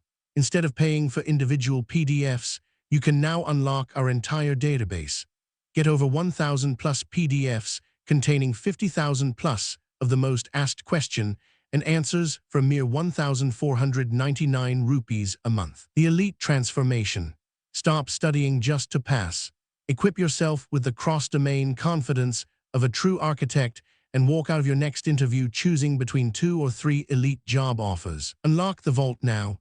The era of buying individual guides is over. Click the link in the video description below right now to unlock the Master Vault. Now, let's get back to the masterclass. Scenario 46. A deep dive scan discovers an unauthorized shadow IT server hosting a legacy version of SQL Server that contains sensitive customer PII. The server was deployed by a marketing team for a one-time campaign 2 years ago and was never decommissioned. What actions follow? Answer: this is a security incident and requires a combined VM and IR response. 1. Immediate isolation. Disconnect the server from the internet immediately. Since it's a forgotten campaign, the business impact of a shutdown is likely zero, but the data breach risk is massive. 2. Forensic triage. Work with the IR team to check the SQL logs for any unauthorized access or data exfiltration patterns. We need to know if this shadow server was already exploited. 3. Data migration and purge. If the PII is still needed, migrate it to a governed database. If not, perform a secure wipe of the shadow server and decommission the VM. 4. Root cause analysis. Investigate how the marketing team was able to bypass the firewall request and procurement processes to deploy an internet-facing database. Pro tip: use outbound traffic monitoring to find shadow IT. Most shadow servers eventually call home to a cloud provider or a vendor site. Flagging unusual outbound connections can catch shadow servers before they are even scanned. Scenario 47. You identify a cluster of internet-facing development servers that are running an old version of Apache with known remote code execution (RCE) flaws. The dev team argues that it is just development data and does not need urgent patching. How do you respond? Answer: I would explain the pivot risk and enforce the public exposure policy. 1. Explain lateral movement. Explain that while the data on the server might be low value, the service account or the SSH keys on that box can be used by an attacker to pivot into the production environment. 2. Enforce the internet-facing SLA. Remind the team that corporate policy mandates all internet-exposed assets meet the critical patch SLA, regardless of whether they are dev, test, or prod. 3. Demand IP whitelisting. If they refuse to patch immediately, require them to restrict access to the dev servers to only the corporate VPN range, effectively taking them off the internet. 4. Escalate via security debt.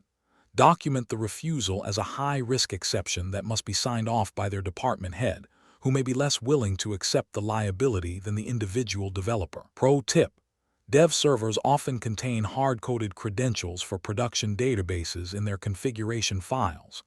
Use this specific threat as leverage. An RCE on a dev box is often the keys to the production kingdom. Scenario 48. You identify several hundred unmanaged endpoints, mostly laptops used by remote contractors, that are not checking into the central patching server. What are the specific risks that concern you, and how do you address them? Answer: my primary concern is visibility lag and exploitability. Because these devices are unmanaged, I do not know if they are encrypted, if their AV is running, or what vulnerabilities they are bringing into our network when they connect via VPN. I would address this by implementing Network Access Control (NAC). Any device attempting to connect must pass a health check. If the VM agent is missing or the patch level is too low, the device is denied access until it is brought into compliance. This forces the contractors to accept our management tools if they want to work. Pro tip: use passive traffic analysis to identify these devices. If a laptop is communicating with corporate servers but is not on the managed device list in the VM tool, it should trigger an automated alert for the asset management team. Scenario 49. A business unit has deployed an entire cloud-based analytics platform in a personal AWS account to bypass corporate IT delays. You have discovered this through a shadow IT discovery tool. How do you assess the exposure of this unauthorized infrastructure? Answer: I would perform a non-intrusive risk assessment before the formal integration. 1. External port mapping. Run an external port scan to see which services S3 buckets, RDS databases, SSH are wide open to the public internet. 2. Analyze public S3 buckets. Use a specialized cloud security tool like Scout Suite or Prowler to check for publicly readable storage buckets which often contain sensitive logs or data. 3. Check for IAM misconfigurations. Look for administrator roles assigned to non-human service accounts, which is a common error in unauthorized fast deployments. 4. Enforce account migration. Work with the Cloud Center of Excellence CCOE to migrate the assets into the governed corporate AWS organization, where standard guardrails and VM agents are automatically applied. Pro tip: shadow cloud accounts often use identity as a service like personal Gmail. This is a massive risk. Ensure that part of the integration involves forcing the BU to use the corporate SSO or IDP for all administrative access. Scenario 50. An executive asks you for a report on exactly how many vulnerable assets we have exposed to the internet. You know your asset inventory is only 85% complete. How do you answer responsibly without providing false data? Answer: I would provide a confidence-based report. I would state, we have 1,200 confirmed vulnerable assets exposed, with an estimated 15% additional exposure currently being validated through our discovery process. I would then explain the gap, the assets that are recently deployed or unmanaged, and outline the remediation roadmap to close that visibility hole. This demonstrates transparency while still providing a minimum viable number that the executive can use for risk decision-making. Pro tip: always include the discovery rate in your monthly metrics. Showing that the VM team found 500 new assets this month proves that you are actively closing the visibility gap, which builds more trust than pretending the inventory is perfect. Category 5 Conclusion. Asset visibility is the bedrock of a credible security program. By moving from static spreadsheets to dynamic cloud-integrated discovery and NAC-driven health checks, you eliminate the shadow IT dark spots where breaches often begin. Remember, you cannot defend what you do not know exists, and an incomplete inventory is the primary reason for multi-million-dollar remediation failures. The universal interview tip. Whenever you ask a tech VP or an industry mentor how to crack a tough interview, they all give you the exact same tip. Get familiar with the most commonly asked interview questions. It sounds simple, right? But here is the problem. The search nightmare. Finding the actual most commonly asked questions for senior roles is a nightmare. Generic Google searches only give you basic textbook definitions, and those will not help you clear a lead architect or senior engineer round where production reality matters. Imagine a master vault. Now, imagine a vault where the absolute most commonly asked interview questions for your specific role are already collected for you, perfectly organized by interview rounds like 1. Most commonly asked technical-based question and answers. 2. Most commonly asked scenario-based question and answers. 3. Most commonly asked real-world problem-solving question and answers. 4. Most commonly asked system design question and answers. 5. Most commonly asked behavioral-based question and answers. Cross-domain mastery. I built the ACE Interviews Master Vault for the modern architect. We did not just do this for one role. We covered everything: SAP, cybersecurity, DevOps, software testing, data engineering, Java, and Python. The ultimate all-access deal. Instead of paying for individual PDFs, you can now unlock our entire database. Get over 1,000 plus PDFs containing 50,000 plus of the most asked question and answers for a mere 1,499 rupees a month. The elite transformation. Stop studying just to pass. Equip yourself with the cross-domain confidence of a true architect and walk out of your next interview choosing between 2 or 3 elite job offers. Unlock the vault now.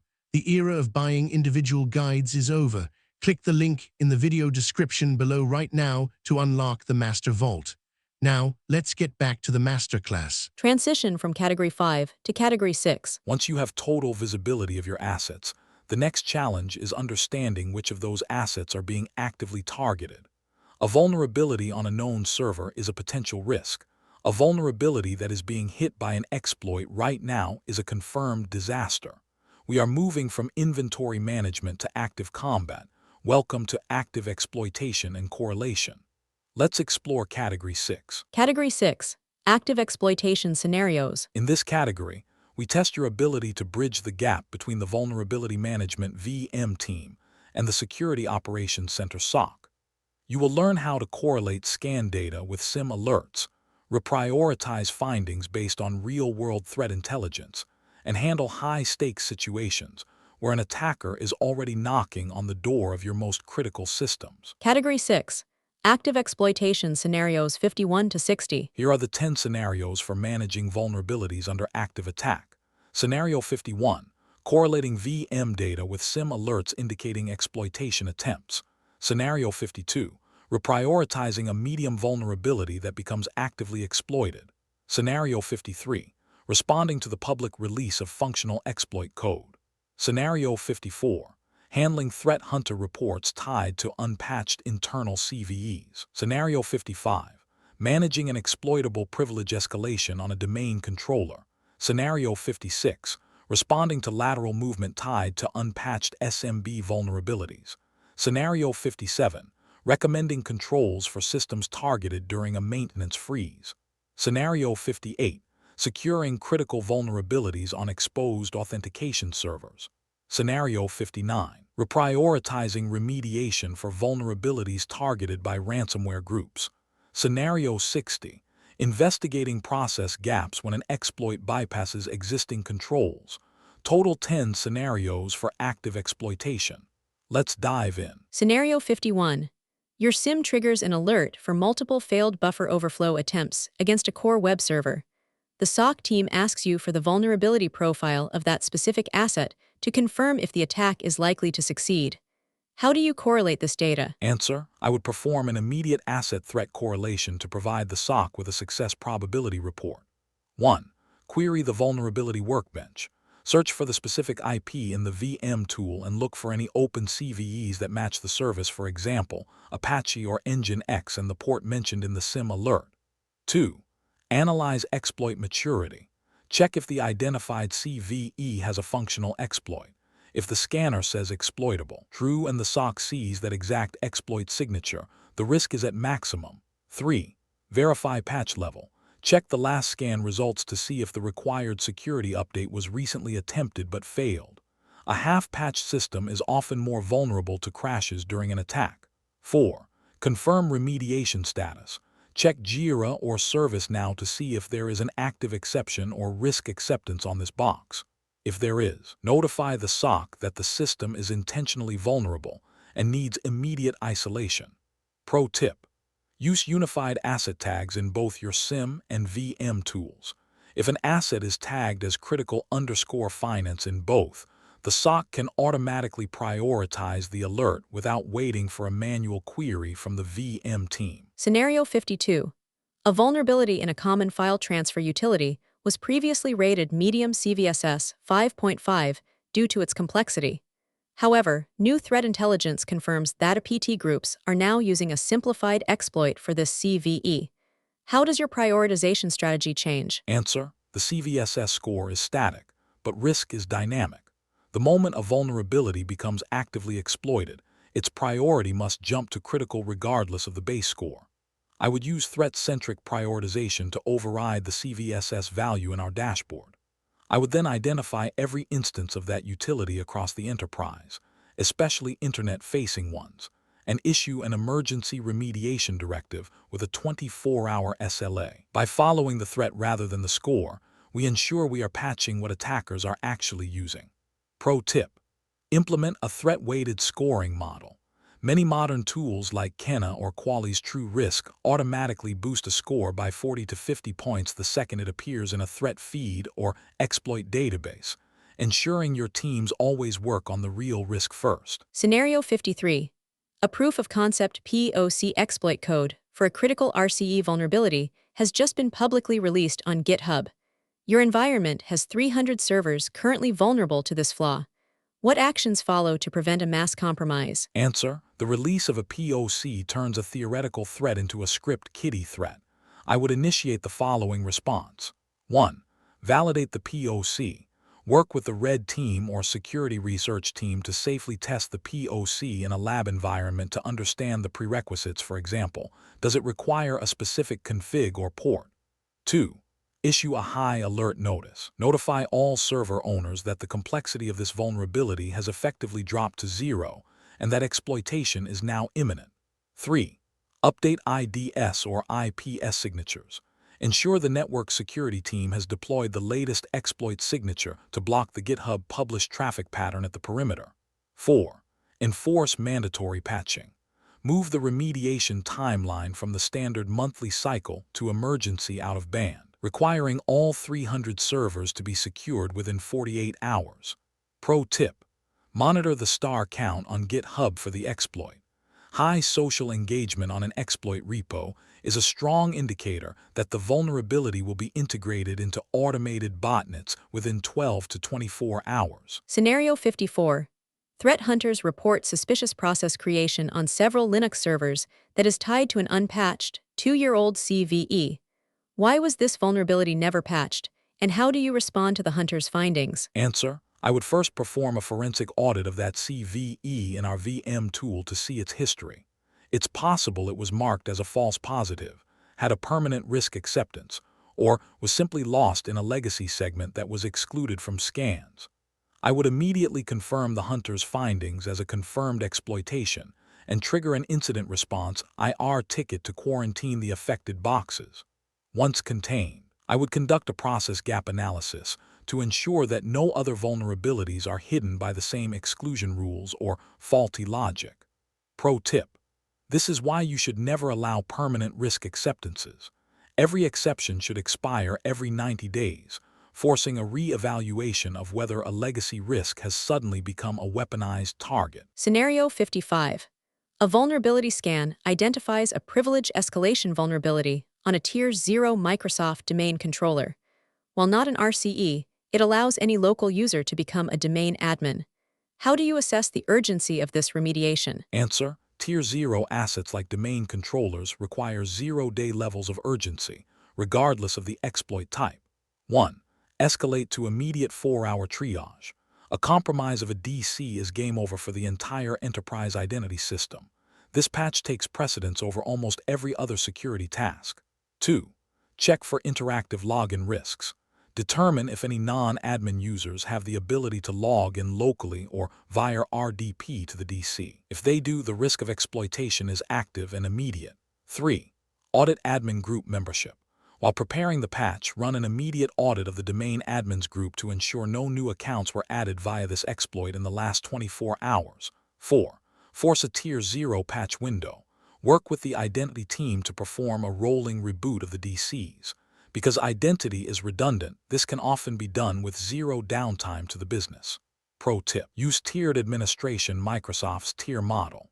If you properly isolate your DCs so that only Tier 0 admins can log in, you significantly reduce the exploitability of local privilege escalation flaws. The universal interview tip.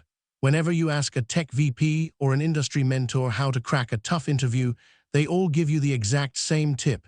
Get familiar with the most commonly asked interview questions. It sounds simple, right? But here is the problem. The search nightmare. Finding the actual most commonly asked questions for senior roles is a nightmare. Generic Google searches only give you basic textbook definitions, and those will not help you clear a lead architect or senior engineer round where production reality matters. Imagine a master vault. Now, imagine a vault where the absolute most commonly asked interview questions for your specific role are already collected for you, perfectly organized by interview rounds like 1. Most commonly asked technical-based question and answers. 2. Most commonly asked scenario-based question and answers. 3. Most commonly asked real-world problem-solving question and answers. 4. Most commonly asked system design question and answers. 5. Most commonly asked behavioral-based question and answers. Cross-domain mastery. I built the ACE Interviews Master Vault for the modern architect. We did not just do this for one role. We covered everything: SAP, cybersecurity, DevOps, software testing, data engineering, Java, and Python. The ultimate all-access deal. Instead of paying for individual PDFs, you can now unlock our entire database. Get over 1,000 plus PDFs containing 50,000 plus of the most asked question and answers for a mere 1,499 rupees a month. The elite transformation. Stop studying just to pass.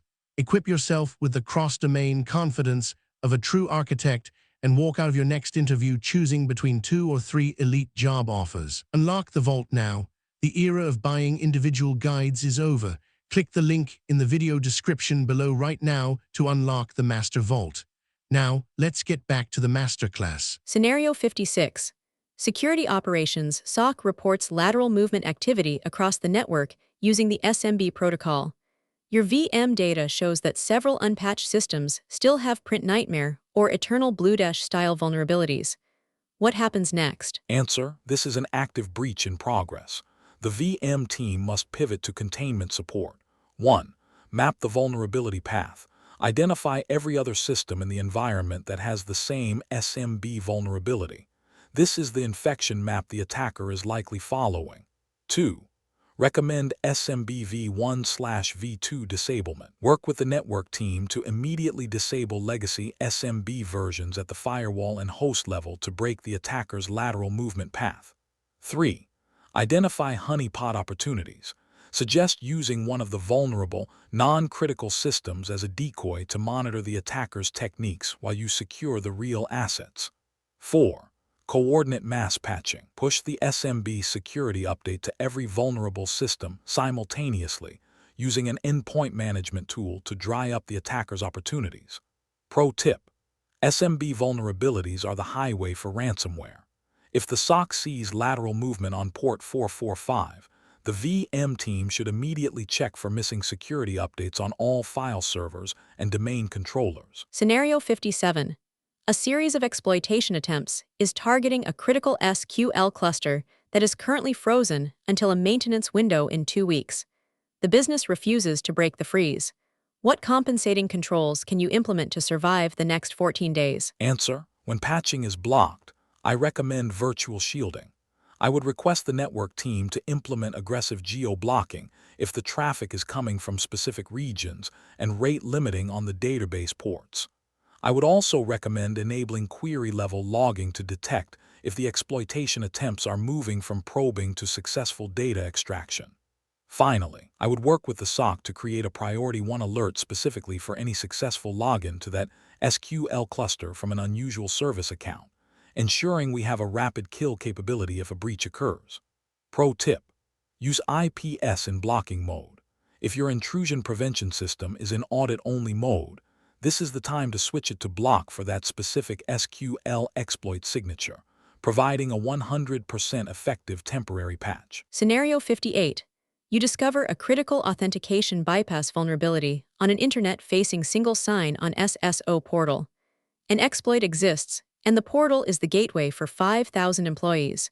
What is your immediate response? Answer: this is a top-tier emergency that requires immediate identity containment. 1. Engage the kill switch. Recommend taking the portal offline or putting it into maintenance mode immediately. An auth bypass on an SSO portal is essentially giving an attacker 5,000 sets of keys. 2. Enforce MFA-only access.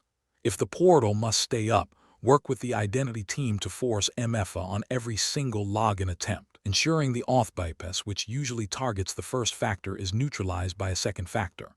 3. Rotate admin credentials.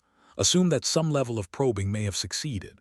Rotate the passwords and API keys for all global admin accounts that use that SSO portal. 4. Perform an access log audit. Review the SSO logs for any successful logins that occurred without a corresponding MFA challenge in the last 48 hours. Pro tip: exposed auth servers are the #1 target for initial access brokers. If you find a critical vulnerability here, you should assume an attacker has already noticed it and is currently brute forcing or bypassing it. Scenario 59. Threat intelligence confirms that Black Cat, and lockbit ransomware groups are actively targeting a specific vulnerability in VMware ESXi hosts. Your environment has 500 such hosts.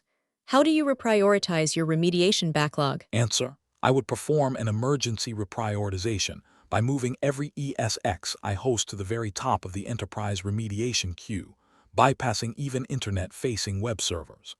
I would explain to leadership that ransomware groups are moving away from individual workstations and are now encrypting the hypervisor, which takes down the entire data center in minutes. By focusing on infrastructure-level vulnerabilities that facilitate ransomware, we prevent a single exploit from becoming an enterprise-ending event. Pro tip: check the service management interface of your hypervisors. Ransomware actors love to exploit the open service port used for management. Closing these ports to only management VLANs can mitigate the risk even before the patch is applied. Scenario 60.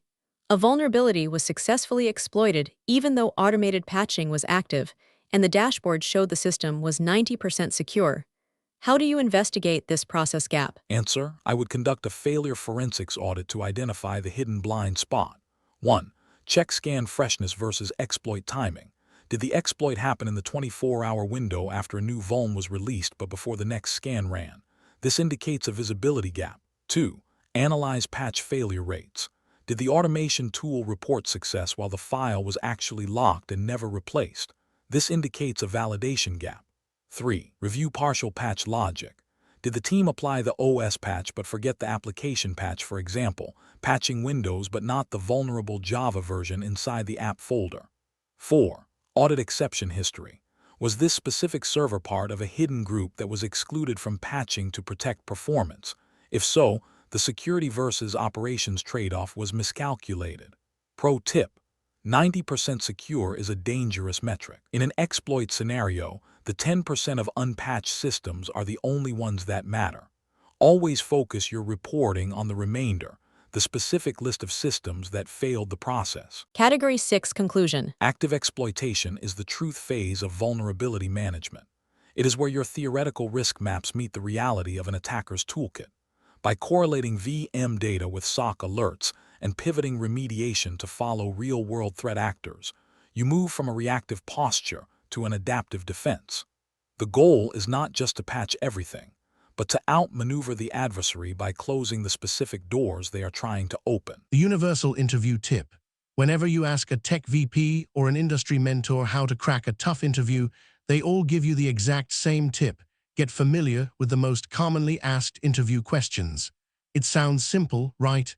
But here is the problem. The search nightmare. Finding the actual most commonly asked questions for senior roles is a nightmare. Generic Google searches only give you basic textbook definitions, and those will not help you clear a lead architect or senior engineer round where production reality matters. Imagine a master vault. Now, imagine a vault where the absolute most commonly asked interview questions for your specific role are already collected for you, perfectly organized by interview rounds like 1. Most commonly asked technical-based question and answers. 2. Most commonly asked scenario-based question and answers. 3. Most commonly asked real-world problem-solving question and answers. 4. Most commonly asked system design question and answers. 5. Most commonly asked behavioral-based question and answers. Cross-domain mastery. I built the ACE Interviews Master Vault for the modern architect. We did not just do this for one role. We covered everything: SAP, cybersecurity, DevOps, software testing, data engineering, Java, and Python. The ultimate all-access deal. Instead of paying for individual PDFs, you can now unlock our entire database. Get over 1,000 plus PDFs containing 50,000 plus of the most asked question and answers for mere 1,499 rupees a month. The elite transformation. Stop studying just to pass. Equip yourself with the cross-domain confidence of a true architect and walk out of your next interview choosing between 2 or 3 elite job offers. Unlock the vault now. The era of buying individual guides is over. Click the link in the video description below right now to unlock the Master Vault. Now, let's get back to the Masterclass. Transition from Category 6 to Category 7. While active exploitation requires speed, some systems cannot move fast no matter how high the threat. These are the immovable objects of security. The legacy servers, the ancient applications, and the unpatchable manufacturing controllers that run the business core. We are moving from the high-speed world of active threats to the complex, technical world of legacy system and EOL management. Let's explore Category 7. Category 7. Legacy System and EOL Scenarios. Legacy systems are the primary entry points for ransomware actors because they often lack modern security controls and official patches. In this category, we test your ability to protect the unprotectable. You will learn how to design layered defenses for end-of-life EOL operating systems, negotiate with medical and manufacturing vendors, and maintain visibility when traditional scanning tools fail on older protocols. Category 7. Legacy and EOL Scenarios 61 to 70. Here are the 10 scenarios for managing risk on unpatchable and unsupported systems. Scenario 61. Securing a critical business application hosted on Windows Server 2008. Scenario 62. Reducing risk for unsupported operating systems that cannot be replaced. Scenario 63. Recommending controls for medical devices where patching is prohibited. Scenario 64. Maintaining visibility for legacy systems that fail authenticated scanning. Scenario 65. Approaching remediation in manufacturing environments requiring 100% uptime. Scenario 66. Managing exploitable vulnerabilities in unsupported applications with no vendor fixes. Scenario 67. Identifying primary concerns for legacy assets in flat, unsegmented networks. Scenario 68. Escalating the risk of internet-facing EOL operating systems. Scenario 69. Documenting residual risk when a business refuses to migrate from old software. Scenario 70. Developing a remediation strategy for legacy assets failing compliance audits. Total 10 scenarios for legacy management. Let's dive in. Scenario 61. A legacy Windows Server 2008 system hosts a critical, custom-built financial application that cannot be upgraded without a multi-million-dollar rewrite. The server has 40 critical vulnerabilities and is targeted by modern exploit kits. What is your strategic recommendation? Answer: since an upgrade is off the table, I would recommend encapsulation. I would move the server into a zero-trust microsegment where it can only communicate with the specific database and users required for the financial app. I would also recommend purchasing Extended Security Updates (ESU) from Microsoft to continue receiving critical security patches. Finally, I would implement application whitelisting on the host, ensuring that even if an attacker gains a foothold, they cannot execute any new malicious binaries or scripts. Pro tip: check if the application can be virtualized or containerized behind a modern gateway. Using a reverse proxy to handle the authentication and encryption layer allows you to shield the 2008 server from direct exposure while maintaining the legacy application's functionality. Scenario 62. An audit reveals that several departments are still running unsupported operating systems, Windows 7 or CentOS 6, that contain critical RCE vulnerabilities. These systems cannot be replaced for at least 12 months. How do you reduce the risk today? Answer: I would implement a hardening and shielding roadmap to extend the system's life safely. 1. Host-based intrusion prevention (HIPS). Deploy a modern HIPS agent that uses behavior-based detection to block generic exploit patterns like buffer overflows that target old OS kernels. 2. Disable legacy protocols. Turn off SMBv1, LLMNR, NetBIOS, and any other ancient protocols that attackers use to move laterally to legacy systems. 3. Implement just-in-time JIT admin. Remove all local administrator rights and require a break glass process for any maintenance, reducing the risk of credential theft. 4. Strict egress filtering. Configure the firewall to block all outbound traffic from these systems unless specifically whitelisted, preventing them from calling home to an attacker's server. Pro tip: use passive vulnerability monitoring (PVM). Legacy systems are often unstable. If an active scan risks crashing an old server, use a passive network listener to identify vulnerabilities by analyzing the traffic headers instead. Scenario 63. A critical medical imaging device is found to have a critical vulnerability in its web-based portal. However, the vendor prohibits any third-party patching or software updates, stating it will void the warranty and the FDA certification. What compensating controls are possible? Answer: This is a classic vendor lock-in risk. I would recommend a protocol gateway or network-level virtual patching. By placing an IPS or a WAF in front of the device, you can inspect the traffic and block the specific exploit string before it ever reaches the medical device. I would also recommend VLAN isolation to ensure the device cannot be reached from the general staff Wi-Fi. This provides the required security without touching the device's internal software or violating the vendor's warranty. Pro tip: contact the vendor's product security incident response team P-shirt. Often, vendors have official workarounds or hidden configuration changes that are not in the standard manual, but are approved for security compliance in hospital environments. Scenario 64. Your legacy systems consistently fail authenticated scans because they use older encryption ciphers that your modern scanner console has deprecated for security reasons. How do you maintain visibility without lowering your scanner's security? Answer: I would resolve the visibility gap using agent-based or proxy scanning. 1. Deploy local scanning agents. Install a lightweight agent directly on the legacy OS. The agent performs the scan locally and sends the data back via an encrypted outbound tunnel, bypassing the need for a network-based login. 2. Use a legacy proxy scanner. Deploy a dedicated scanner appliance in the legacy segment with legacy ciphers enabled only for that specific appliance, while keeping the rest of the scanning fleet secured. 3. Integrate EDR telemetry. Use your endpoint detection and response tool's inventory feature to pull a list of installed software and versions, and manually import that data into your VM tool. 4. Credentialed scripting. Use an automation tool like Ansible to run a custom discovery script on the legacy boxes and pipe the output into a JSON format for vulnerability analysis. Pro tip: do not downgrade your entire scanner console's TLS settings. This creates a vulnerability in your security tools themselves. Always use a sacrificial proxy or local agent to bridge the gap. Scenario 65. A manufacturing floor requires 24/7 uptime to meet production quotas, but its HMI human-machine interface systems have severe vulnerabilities that require a reboot to patch. How do you approach remediation in this environment? Answer: this requires a maintenance window strategy combined with hot patching attempts. 1. Coordinate with planned downtime.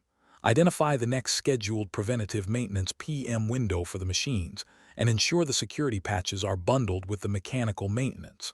2. Identify hot patchable services.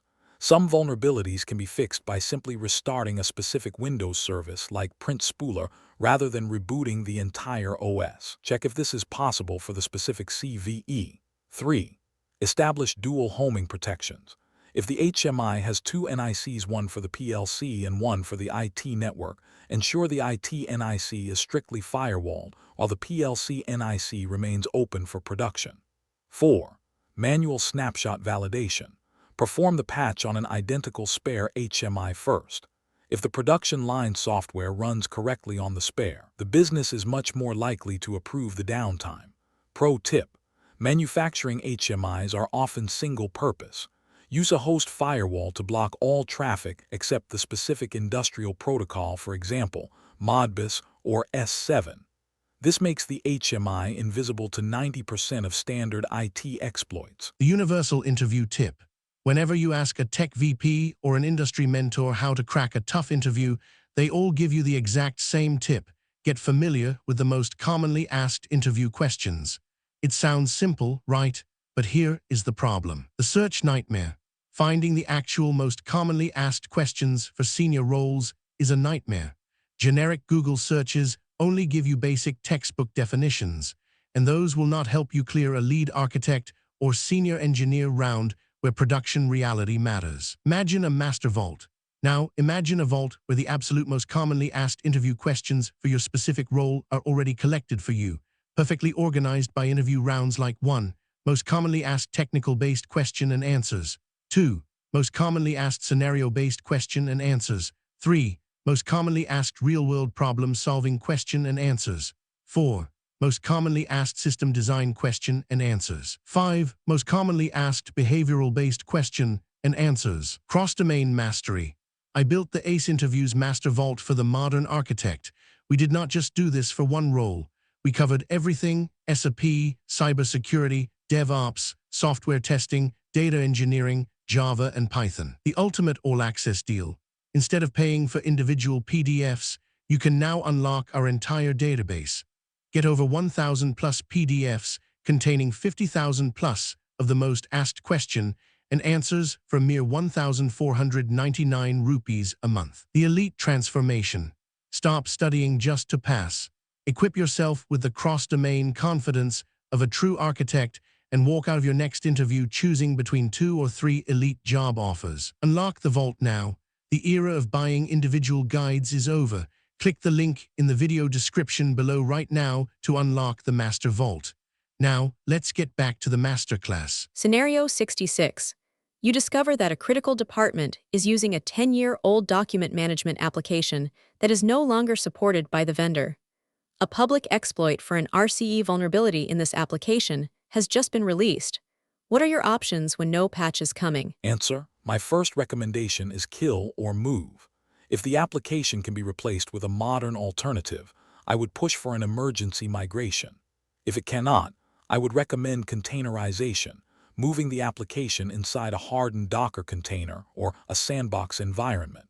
This ensures that if the application is exploited, the attacker is trapped inside a container with no access to the underlying server or the rest of the network.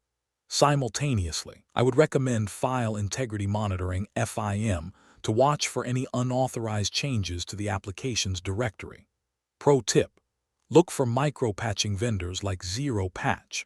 These specialized services provide in-memory patches for EOL applications that the original vendor has abandoned, effectively fixing the vulnerability without requiring source code access. Scenario 67. Your legacy systems are currently sitting in a flat network alongside modern workstations and IoT devices. Why is this your primary concern, and how do you prioritize the remediation? Answer: the primary concern is lateral movement blast radius. In a flat network, a single compromised workstation can scan and attack a legacy server using 20-year-old exploits like Eternal Blue that modern systems have already patched. I would prioritize network segmentation as the #1 remediation. By moving the legacy systems into an isolated legacy zone, I drastically reduce the number of potential attack paths. This is often more effective than trying to patch the legacy systems themselves. Pro tip: use traffic mapping net flow to see who actually talks to the legacy system. You will often find that only 2 or 3 machines need access. Locking down the network to just those 3 IPs effectively hides the legacy box from the rest of the enterprise. Scenario 68. An external scan reveals an EOL Windows 2003 server that is internet-facing and hosting a public-facing web portal for a subsidiary. How do you escalate this risk to leadership? Answer: this is a critical level exposure that requires immediate executive escalation using these points. 1. Highlight immediate exploitability. Explain that a Windows 2003 server can be compromised in minutes using automated tools that require zero skill from an attacker. 2. Quantify brand damage. Point out that the subsidiary's name is on the portal, and a breach there will result in a headline that impacts the entire parent corporation. 3. Site compliance non-eligibility. Note that the existence of this server makes the company ineligible for cyber insurance and fails mandatory regulatory audits like PCI or SOC 2. 4. Demand emergency shutdown. Request that the portal be taken offline or moved behind a cloud-based reverse proxy like Cloudflare immediately while a migration is planned. Pro tip: do not just report the OS version. Report the total known CVEs. Showing an executive a report with 245 unpatchable critical vulnerabilities is much more impactful than just saying the server is old. Scenario 69. A business unit officially refuses to migrate from an unsupported software suite because they do not have the budget this year. How do you document and manage this residual risk to protect the security team's integrity? Answer: I would formalize this through a Risk Acceptance Registry (RAR). I would require the head of the business unit to sign a document that explicitly states they are aware of the specific risks, for example, ransomware, data leakage, and that they are accepting the financial liability for a potential breach. I would ensure this document is copied to the internal audit and risk management teams. By moving the accountability to the budget owner, you ensure that the risk is a conscious business decision, not a security failure. Pro tip: include a security surcharge or legacy tax in their internal budget. If it costs the security team $10,000 a year to provide extra monitoring for their legacy app, that cost should be billed back to the business unit. This often finds the budget for a migration very quickly. Scenario 70. Legacy assets are causing the organization to continuously fail quarterly compliance audits, resulting in fines. How do you manage the remediation strategy to satisfy the auditors? Answer: I would develop a compensating control framework to achieve compliance equivalence. 1. Document the technical infeasibility. Provide a formal statement for each legacy asset explaining why it cannot be patched, for example, unsupported by manufacturer. 2. Map controls to risks.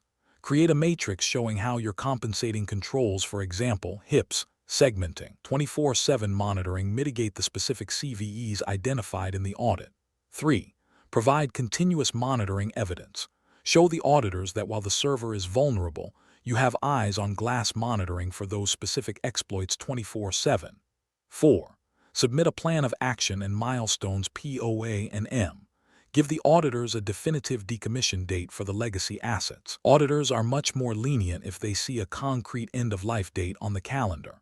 Pro tip: use virtual patching as a formal audit control. Most auditors now accept IPS-based virtual patching as a valid control for EOL systems, provided you can prove that the specific attack signatures are being actively blocked. Category 7. Conclusion. Legacy systems represent the technical debt of security. While you may never achieve a zero vulnerability state on a decade-old server, success is measured by the strength of the walled garden you build around it. By combining micro-segmentation, host-based hardening, and formal risk accountability, you ensure that the oldest parts of your infrastructure do not become the easiest entry points for an adversary. The universal interview tip. Whenever you ask a tech VP or an industry mentor how to crack a tough interview, they all give you the exact same tip. Get familiar with the most commonly asked interview questions. It sounds simple, right? But here is the problem. The search nightmare. Finding the actual most commonly asked questions for senior roles is a nightmare. Generic Google searches only give you basic textbook definitions, and those will not help you clear a lead architect or senior engineer round where production reality matters. Imagine a master vault. Now, imagine a vault where the absolute most commonly asked interview questions for your specific role are already collected for you, perfectly organized by interview rounds like 1. Most commonly asked technical-based question and answers. 2. Most commonly asked scenario-based question and answers. 3. Most commonly asked real-world problem-solving question and answers. 4. Most commonly asked system design question and answers. 5. Most commonly asked behavioral-based question and answers. Cross-domain mastery. I built the ACE Interviews Master Vault for the modern architect. We did not just do this for one role. We covered everything: SAP, cybersecurity, DevOps, software testing, data engineering, Java, and Python. The ultimate all-access deal. Instead of paying for individual PDFs, you can now unlock our entire database. Get over 1,000 plus PDFs containing 50,000 plus of the most asked question and answers for a mere 1,499 rupees a month. The elite transformation. Stop studying just to pass. Equip yourself with the cross-domain confidence of a true architect and walk out of your next interview choosing between 2 or 3 elite job offers. Unlock the vault now. The era of buying individual guides is over. Click the link in the video description below right now to unlock the Master Vault. Now, let's get back to the Masterclass. Transition from Category 7 to Category 8. Legacy systems fail because they are too static and difficult to change. However, the modern world has the opposite problem. In the cloud, assets are born, scaled, and destroyed in milliseconds. If your vulnerability management process takes days, you are scanning ghosts. We are moving from the slow-moving world of legacy hardware to the high-speed, ephemeral world of cloud and container security. Let's explore Category 8. Category 8. Cloud and Container Scenarios. Cloud security is where vulnerability management meets DevSecOps. This category tests your ability to secure infrastructure as code, manage container image registries, and handle the unique risks of Kubernetes and serverless environments. You will be evaluated on your ability to shift left, stopping vulnerabilities in the build pipeline before they ever reach production. Category 8. Cloud and Container Scenarios 71 to 80. Here are the 10 scenarios for mastering vulnerability management in modern cloud-native stacks. Scenario 71. Assessing the impact of an externally exposed public cloud storage bucket. Scenario 72. Managing critical CVEs found in container images already in production. Scenario 73. Prioritizing privilege escalation flaws found in Kubernetes nodes. Scenario 74. Improving processes when developers continuously deploy vulnerable containers. Scenario 75. Implementing controls for cloud assets deployed faster than scan cycles. Scenario 76. Maintaining remediation consistency across dynamically auto-scaling workloads. Scenario 77. Evaluating the severity of public exposure via IAM misconfigurations. Scenario 78. Reducing the recurrence of vulnerable packages in CI and CD pipelines. Scenario 79. Driving developer participation in dependency vulnerability remediation. Scenario 80. Developing mitigation strategies for vulnerabilities with no fixed version. Total 10 scenarios for cloud and containers. Let's dive in. Scenario 71. An automated cloud security tool identifies a public cloud storage bucket, for example, S3 or Azure Blob, that is exposed to the internet. The bucket contains 500 gigabytes of unencrypted files, but the file names are randomized. How do you assess the business impact and prioritize the fix? Answer: I would treat a public bucket as a live data leak and follow this assessment priority. 1. Perform immediate content sampling. Download a small random sample of files to determine if they contain PII, PCI data, or internal source code. This defines the data sensitivity level. 2. Analyze access logs. Check the cloud provider's logs, for example, CloudTrail, to see if any IP addresses other than corporate ones have accessed or downloaded the files in the last 30 days. 3. Check the inherited permissions. Determine if the bucket is public because of a direct setting or an identity policy that allows all users access to the entire cloud organization. 4. Enforce immediate private status. Regardless of the content, I would recommend flipping the bucket to private immediately while the forensic assessment continues, following the principle of containment first. Pro tip: look for bucket tags. If the bucket is tagged with a project ID or department, finance, you can bypass the data sampling and immediately escalate to the relevant data steward for impact analysis. Scenario 72. A vulnerability scan of your production Kubernetes cluster reveals that several running containers contain critical CVEs. The development team argues that the containers are immutable and cannot be patched without a full redeployment of the application. What steps do you take? Answer: in a containerized environment, you do not patch running assets, you rotate them. I would insist on a rebuild and replace strategy. I would work with the DevOps team to update the base image in the Docker file, verify the fix in the staging registry, and then trigger a rolling update in Kubernetes to replace the vulnerable pods with the new, secured versions. This ensures that the immutable nature of the container is preserved while the security risk is eliminated. Pro tip: implement admission controllers like Kyverno or OPA. You can set a policy that prevents any container from being deployed to production if its last scan contains critical vulnerabilities, effectively gatekeeping the cluster from insecure code. Scenario 73. A vulnerability scan of your cloud infrastructure identifies that your Kubernetes nodes, the underlying VMs, are vulnerable to a kernel-level privilege escalation flaw. How do you prioritize this versus the vulnerabilities found inside the containers themselves? Answer: node-level vulnerabilities always take precedence because they represent a cluster-wide risk. 1. Prioritize node over container. A vulnerability inside a container is localized, but a vulnerability on the node allows for container escape where an attacker can seize control of every pod running on that host. 2. Coordinate with cloud managed services. If you are using a managed service GKE or EKS or a KS, check if the vendor has already released a hardened node image and schedule an automated node pool upgrade. 3. Implement node tainting. If a node cannot be patched immediately, taint the node so that no new pods are scheduled on it and gradually migrate existing workloads to a patched node pool. 4. Verify host path restrictions. Ensure that containers do not have host path or privileged access, as these configurations make kernel-level node exploits significantly easier to execute. Pro tip: use managed node groups whenever possible. This allows you to offload the responsibility of kernel-level patching to the cloud provider, ensuring your nodes stay updated automatically without manual VM management. Scenario 74. Despite having a vulnerability management program, developers are continuously deploying containers that contain critical vulnerabilities that were patched months ago. How do you improve the process to stop this cycle of reinfection? Answer: this is a failure of registry hygiene. I would implement an automated image pruning policy where any image older than 60 days is automatically moved to an archive status and cannot be pulled by the production cluster. I would also integrate registry scanning that tags images as passed or failed based on security results.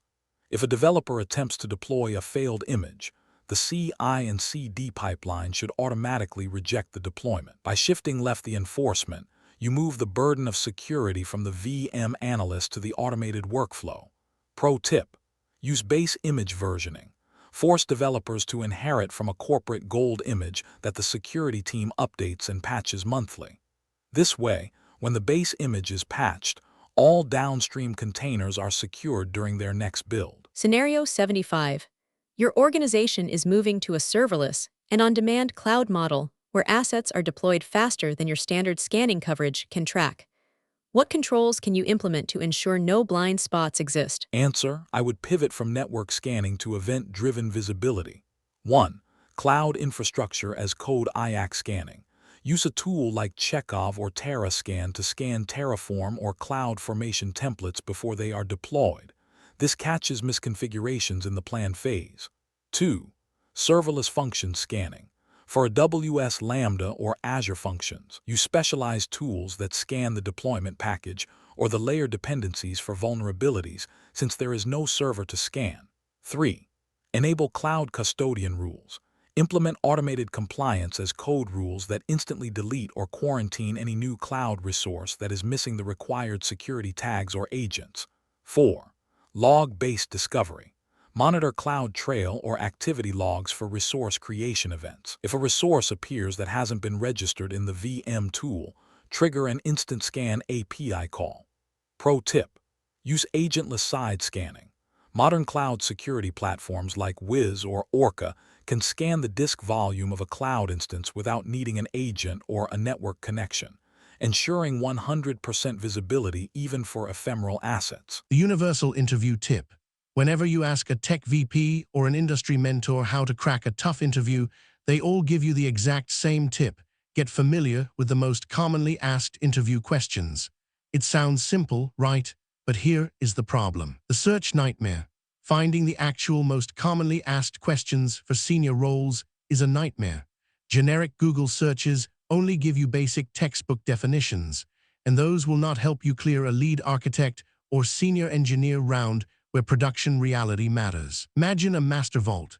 Now, imagine a vault where the absolute most commonly asked interview questions for your specific role are already collected for you, perfectly organized by interview rounds like 1. Most commonly asked technical-based question and answers. 2. Most commonly asked scenario-based question and answers. 3. Most commonly asked real-world problem-solving question and answers. 4.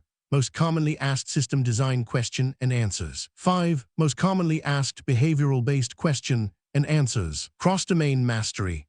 I built the ACE Interviews Master Vault for the modern architect. We did not just do this for one role. We covered everything: SAP, cybersecurity, DevOps, software testing, data engineering, Java, and Python. The ultimate all-access deal. Instead of paying for individual PDFs, you can now unlock our entire database. Get over 1,000 plus PDFs containing 50,000 plus of the most asked question and answers for a mere 1,499 rupees a month. The elite transformation. Stop studying just to pass. Equip yourself with the cross-domain confidence of a true architect and walk out of your next interview choosing between 2 or 3 elite job offers. Unlock the vault now. The era of buying individual guides is over. Click the link in the video description below right now to unlock the Master Vault. Now, let's get back to the masterclass. Scenario 76. A critical cloud workload, for example, a web server fleet contains a critical vulnerability, but it auto-scales from 5 instances to 50 instances during peak traffic. How do you maintain remediation consistency in this dynamic environment? Answer: consistency is achieved by patching the template, not the instances. 1. Update the launch configuration. Identify the Amazon Machine Image AMI or launch template used by the auto-scaling group ASG and apply the security patch to that base image. 2. Trigger a refresh deployment.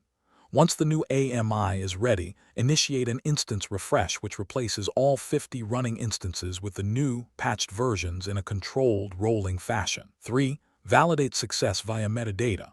Use cloud metadata tags to track which instances are running the old AMI versus the new AMI to ensure 100% of the fleet is eventually updated. 4. Set an expiration policy. Configure a rule that kills any instance that has been running for more than 7 days, forcing the auto-scaling group to constantly cycle and pick up the latest security patches. Pro tip: use immutable infrastructure principles. If a server is vulnerable, do not log in to fix it. Kill the server and let the auto-scaling group replace it with a new one that has the fixed configuration. This eliminates configuration drift. Scenario 77. A cloud security audit identifies that several IAM identity and access management roles have full admin permissions and are accessible by non-human service accounts. How do you evaluate the severity of this configuration vulnerability? Answer: in the cloud, an IAM misconfiguration is often more dangerous than an unpatched OS. I would evaluate the severity by looking at the effective permissions, exactly what data and resources that service account can reach. If a full admin service account is attached to an internet-facing web server, it is a critical finding, as a single web exploit would grant the attacker total control over the entire cloud account. I would prioritize the principle of least privilege POLP and use access analyzer tools to identify which permissions are actually being used and strip away the rest. Pro tip: look for cross-account access. The most severe IAM vulnerabilities are those that allow a service account in a dev account to assume a role in a production account. This lateral movement path is a primary target for advanced attackers. Scenario 78. Your CI and CD pipelines are continuously introducing vulnerable open-source packages, for example, outdated Log4j or Spring libraries into production. How do you reduce this recurrence without stopping the developers from shipping code? Answer: I would implement an automated software composition analysis (SCA) workflow. 1. Integrate SCA in the IDE. Provide developers with tools like Snike or GitHub Advanced Security that alert them to vulnerable libraries while they are writing the code before they even commit it. 2. Automated pull request PR checks. Configure the pipeline to scan the package.json or requirements.txt file during every PR. If a critical vulnerability is found, the merge button is disabled. 3. Maintain a private package repository.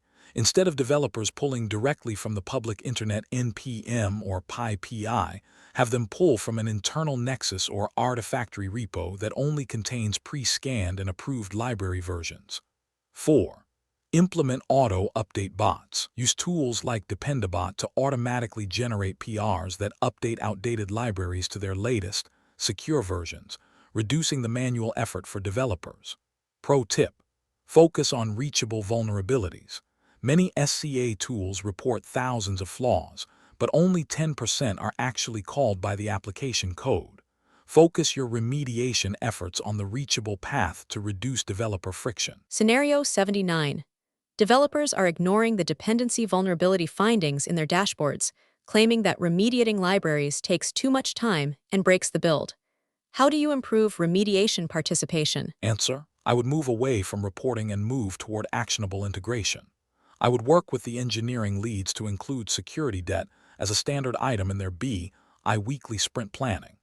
I would also provide remediation advice directly in the ticket, showing the exact version number they need to upgrade to and a link to the changelog. When you make the fix as easy as a single command line update, and you integrate it into their existing agile process, the participation rate increases dramatically. Pro tip: gamify the process. Create a security leaderboard that shows which teams have the lowest mean time to remediate MTTR. Offering small rewards or public recognition for the cleanest code creates a culture where security is seen as a badge of quality, not a chore. Scenario 80. You identify a critical vulnerability in a widely used container library, but the open source maintainer has not released a fixed version yet. What mitigation strategies exist to protect the environment while waiting for the fix? Answer: in the absence of a patch, my strategy is runtime protection. I would implement runtime security tools like Falco or Aqua that monitor for the specific system calls associated with that exploit. If the vulnerability is a remote code execution RCE, I would use a web application firewall WAF to filter out the specific exploit strings. If the library is not essential for all features, I would recommend feature flagging the vulnerable code to off in production. Finally, I would recommend reducing the container privileges, running the container as a non-root user to ensure that even if exploited, the attacker has no right access to the container's file system. Pro tip: use distroless images. These images contain only the application and its dependencies, removing the shell sh or bash and other utilities curl or wget. Without a shell, an attacker who exploits a library vulnerability has no way to execute follow-up commands or download malware. Category 8 Conclusion. Cloud and container security is about speed and automation. By shifting security left into the CI and CD pipeline and treating infrastructure as immutable code, you eliminate vulnerabilities before they ever reach a production environment. In the cloud, the goal is not to patch a server. It is to build a process so robust that insecure assets cannot survive for more than a few minutes. The universal interview tip. Whenever you ask a tech VP or an industry mentor how to crack a tough interview, they all give you the exact same tip. Get familiar with the most commonly asked interview questions. It sounds simple, right? But here is the problem. The search nightmare. Finding the actual most commonly asked questions for senior roles is a nightmare. Generic Google searches only give you basic textbook definitions, and those will not help you clear a lead architect or senior engineer round where production reality matters. Imagine a master vault. Now, imagine a vault where the absolute most commonly asked interview questions for your specific role are already collected for you, perfectly organized by interview rounds like 1. Most commonly asked technical-based question and answers. 2. Most commonly asked scenario-based question and answers. 3. Most commonly asked real-world problem-solving question and answers. 4. Most commonly asked system design question and answers. 5. Most commonly asked behavioral-based question and answers. Cross-domain mastery. I built the ACE Interviews Master Vault for the modern architect. We did not just do this for one role. We covered everything: SAP, cybersecurity, DevOps, software testing, data engineering, Java, and Python. The ultimate all-access deal. Instead of paying for individual PDFs, you can now unlock our entire database. Get over 1,000 plus PDFs containing 50,000 plus of the most asked question and answers for a mere 1,499 rupees a month. The elite transformation. Stop studying just to pass. Equip yourself with the cross-domain confidence of a true architect and walk out of your next interview choosing between 2 or 3 elite job offers. Unlock the vault now. The era of buying individual guides is over. Click the link in the video description below right now to unlock the Master Vault. Now, let's get back to the Masterclass. Transition from Category 8 to Category 9. Even with the most advanced cloud automation and the cleanest code, your program's success is ultimately defined by how you communicate risk to the boardroom. Executives do not want to see 50,000 CVEs. They want to see business resilience. We are moving from the command line to the boardroom. Welcome to reporting and executive pressure. Let's explore Category 9. Category 9. Reporting and executive pressure scenarios. A vulnerability management analyst is a translator. In this category, we test your ability to turn technical scan data into strategic business intelligence. You will learn how to handle unrealistic zero vulnerability demands, justify the importance of medium risks, and defend your metrics when leadership compares departments unfairly. This is where you earn the budget and support for your entire program. Category 9. Reporting and executive pressure 81 to 90. Here are the 10 scenarios for mastering high-level risk communication. Scenario 81. Explaining why vulnerability counts increase despite remediation efforts. Scenario 82. Developing a single risk number for enterprise-wide exposure. Scenario 83. Managing unrealistic demands for zero criticals before an audit. Scenario 84. Contextualizing unfair vulnerability count comparisons between departments. Scenario 85. Justifying actual business risk to leaders who see counts as meaningless. Scenario 86. Improving operational speed without increasing headcount. Scenario 87. Responding to audit findings of vulnerabilities marked closed but still open. Scenario 88. Explaining the contradiction between high SLA compliance and high risk. Scenario 89. Identifying the top 5 vulnerabilities posing the highest business risk. Scenario 90. Justifying the remediation of medium vulnerabilities to senior management. Total 10 scenarios for reporting and executive strategy. Let's dive in. Scenario 81. During a quarterly business review, the CIO notices that despite the remediation team closing 5,000 vulnerabilities, the total count has actually increased by 2,000. They ask if the program is failing. How do you explain this trend? Answer: I would explain this using the net burn rate concept. I would show that while we closed 5,000 existing vulnerabilities, 7,000 new vulnerabilities were disclosed by vendors or discovered due to our increased scan coverage during the same period. I would pivot the conversation from total count to vulnerability age and risk reduction, showing that we are closing critical, exploitable flaws faster than they appear, even if the noise of low-level findings is growing. This proves the program is effectively prioritizing the most dangerous threats. Pro tip: use a stacked area chart in your reporting. This allows you to show new, remediate, and legacy vulnerabilities in a single view, visually demonstrating that the new influx is a global industry trend, while the remediate section proves your team's internal productivity. Scenario 82. The CISO wants a single risk number or a credit score for the company's security posture that they can present to the board of directors. How do you approach building this metric? Answer: I would build a weighted risk index that combines multiple data signals into a single score. 1. Incorporate asset criticality. Weight vulnerabilities on crown jewel assets 5 times heavier than those on isolated lab systems. 2. Factor in exploitability. Use the CISA KEV and EPSS scores to increase the weight of vulnerabilities that have active exploit code in the wild. 3. Include remediation velocity. Deduct points from the score for vulnerabilities that have exceeded their SLA, incentivizing teams to move faster. 4. Standardize on a 0 to 1,000 scale. Present the final number like a credit score, for example, 750, where a higher number indicates a lower probability of a successful breach based on current exposure. Pro tip: always include a top 3 drivers list next to the single number. If the score drops from 800 to 700, leadership needs to see immediately that it was caused by zero-day X or department Y missing their patches, making the number actionable. Scenario 83. 2 weeks before a major regulatory audit, management demands that there be 0 critical vulnerabilities in the environment. Your dashboard shows 150 criticals that require complex reboots. How do you manage this unrealistic expectation? Answer: I would provide a risk-based compliance roadmap. I would explain that 0 is technically impossible due to the 24/7 nature of new disclosures, but we can reach 0 overdue criticals.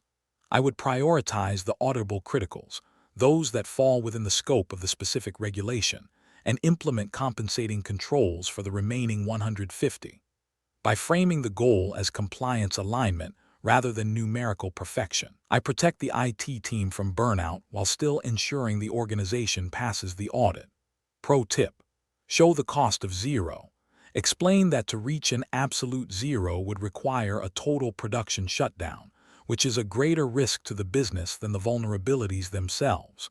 Most executives will accept managed risk once they understand the trade-off. Scenario 84. In a leadership meeting, the head of sales is being criticized because their department has 10,000 vulnerabilities, while HR only has 50. The comparison is unfair because sales has 1,000 servers and HR has 2. How do you provide context to fix this narrative? Answer: I would move the reporting from absolute counts to relative risk density. I would present a vulnerabilities per asset metric. If sales has 10 vulnerabilities per server and HR has 25 per server, the data shows that sales is actually performing better operationally, despite their higher total count.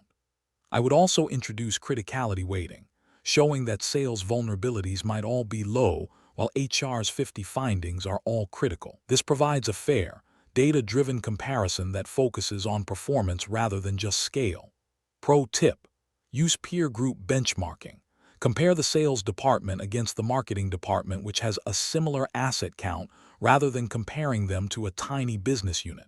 This makes the competition feel fair and encourages the laggards to catch up to their peers. Scenario 85.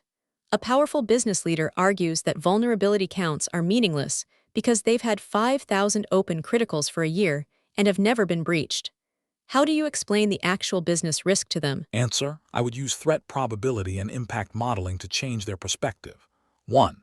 The luck versus security argument. Explain that no breach is a result of luck and the noise of other targets, but as exploit kits become more automated, the probability of them being found increases daily. 2. Use industry peer data.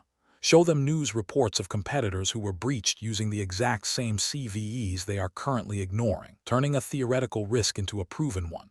3. Quantify the blast radius. Show them how a single exploit on their meaningless server could allow an attacker to pivot into the company's central financial or customer database. 4. Link to insurance or liability. Explain that in the event of a breach, if an investigation proves they ignored critical patches for a year, the company's cyber insurance claim will likely be denied due to gross negligence. Pro tip: use red team results as a catalyst.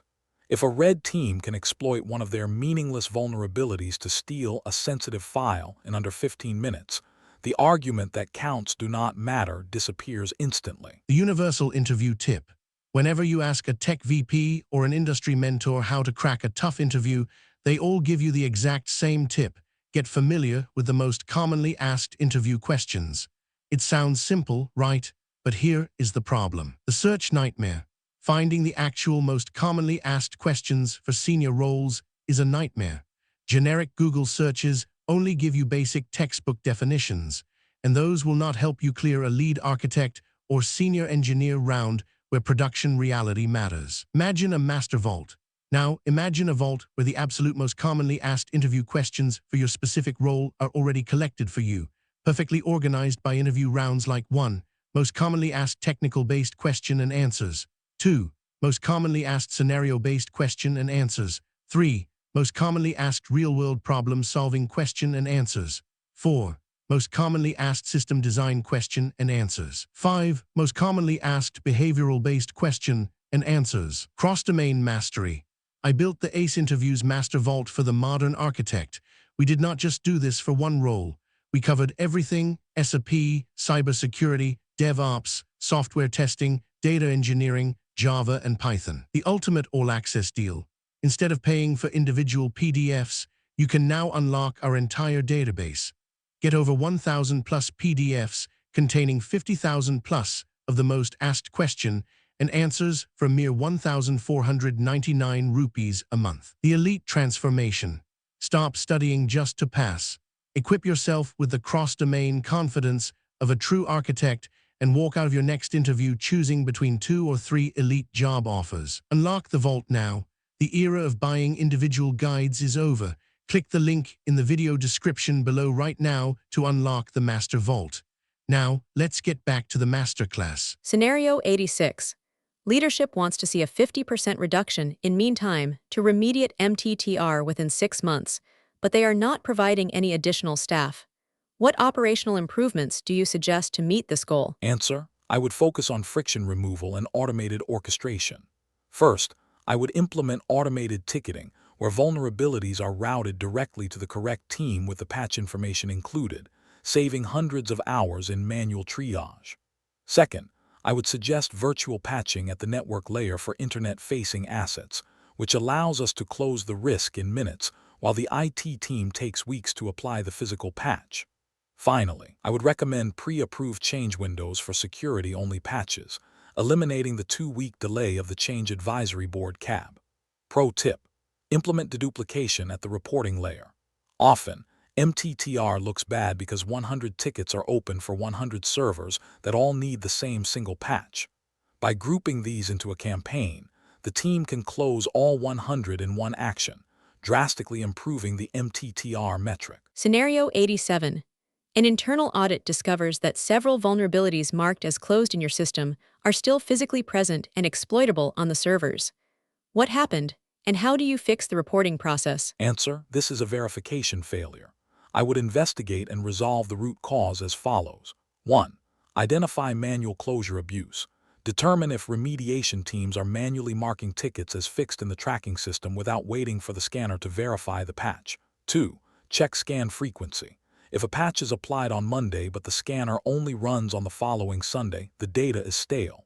Increase the frequency of remediation verification scans. 3. Validate success criteria. Ensure the VM tool is configured to only close a vulnerability when the proof, for example, file version is no longer detected, rather than just closing it because a ticket was moved to done. 4. Implement closed-loop integration. Sync the ticketing system Jira or ServiceNow with the VM tool so a ticket cannot be moved to closed until the scanner sends a verification success API signal. Pro tip: beware of reboot dependencies. Many patches report installed to the OS, but the vulnerable DLL is still in memory.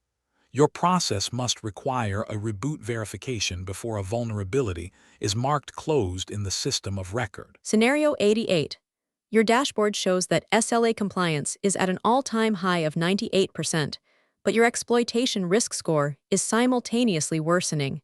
How do you explain this contradiction to a confused executive? Answer: I would explain that we are winning the battle but losing the war.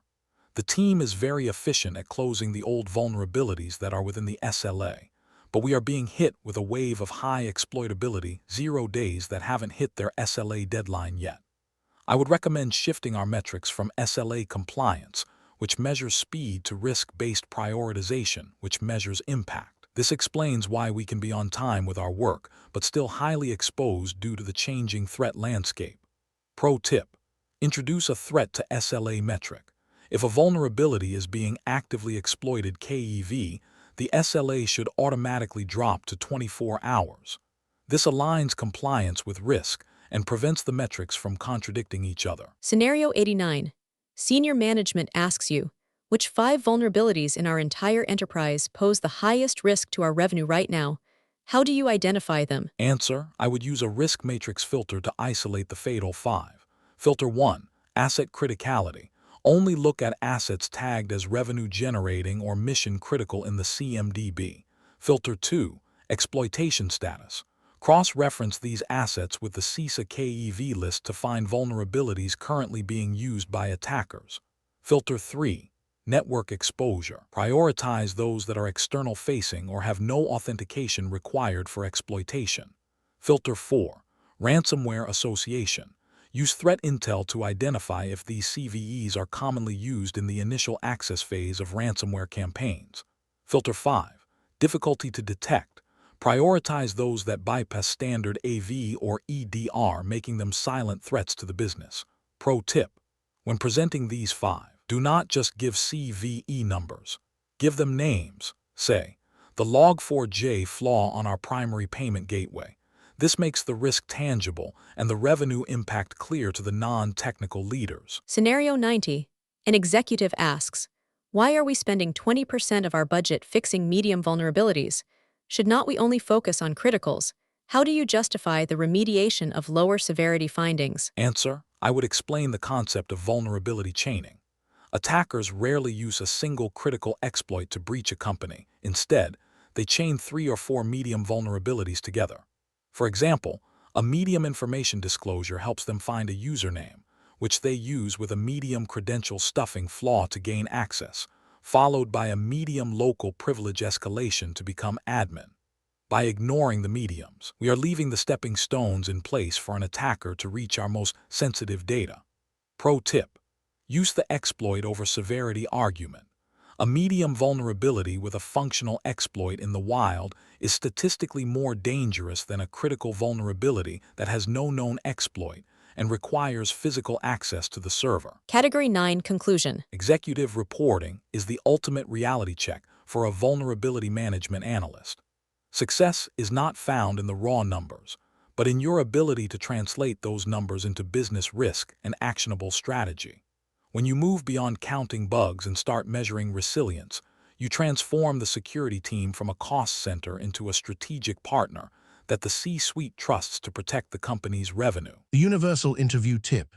Whenever you ask a tech VP or an industry mentor how to crack a tough interview, they all give you the exact same tip.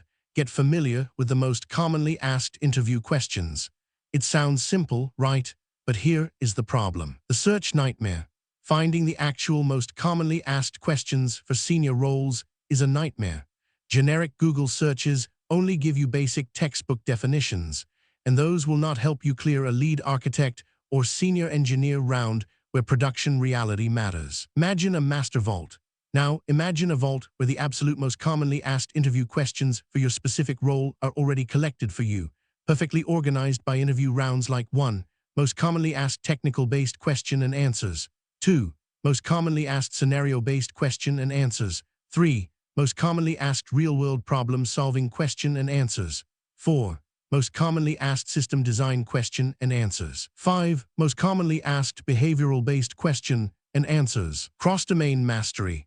I built the ACE Interviews Master Vault for the modern architect. We did not just do this for one role. We covered everything: SAP, cybersecurity, DevOps, software testing, data engineering, Java, and Python. The ultimate all-access deal. Instead of paying for individual PDFs, you can now unlock our entire database. Get over 1,000 plus PDFs containing 50,000 plus of the most asked question and answers for a mere 1,499 rupees a month. The elite transformation. Stop studying just to pass.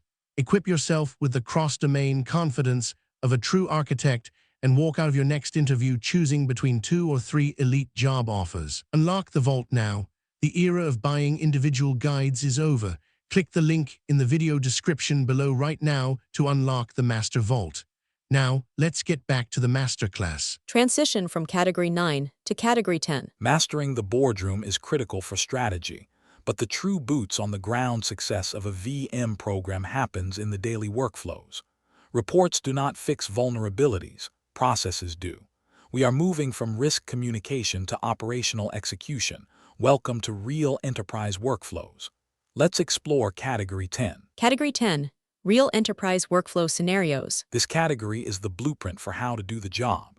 It tests your ability to handle the full lifecycle of a vulnerability, from the moment the scanner finishes to the final executive report.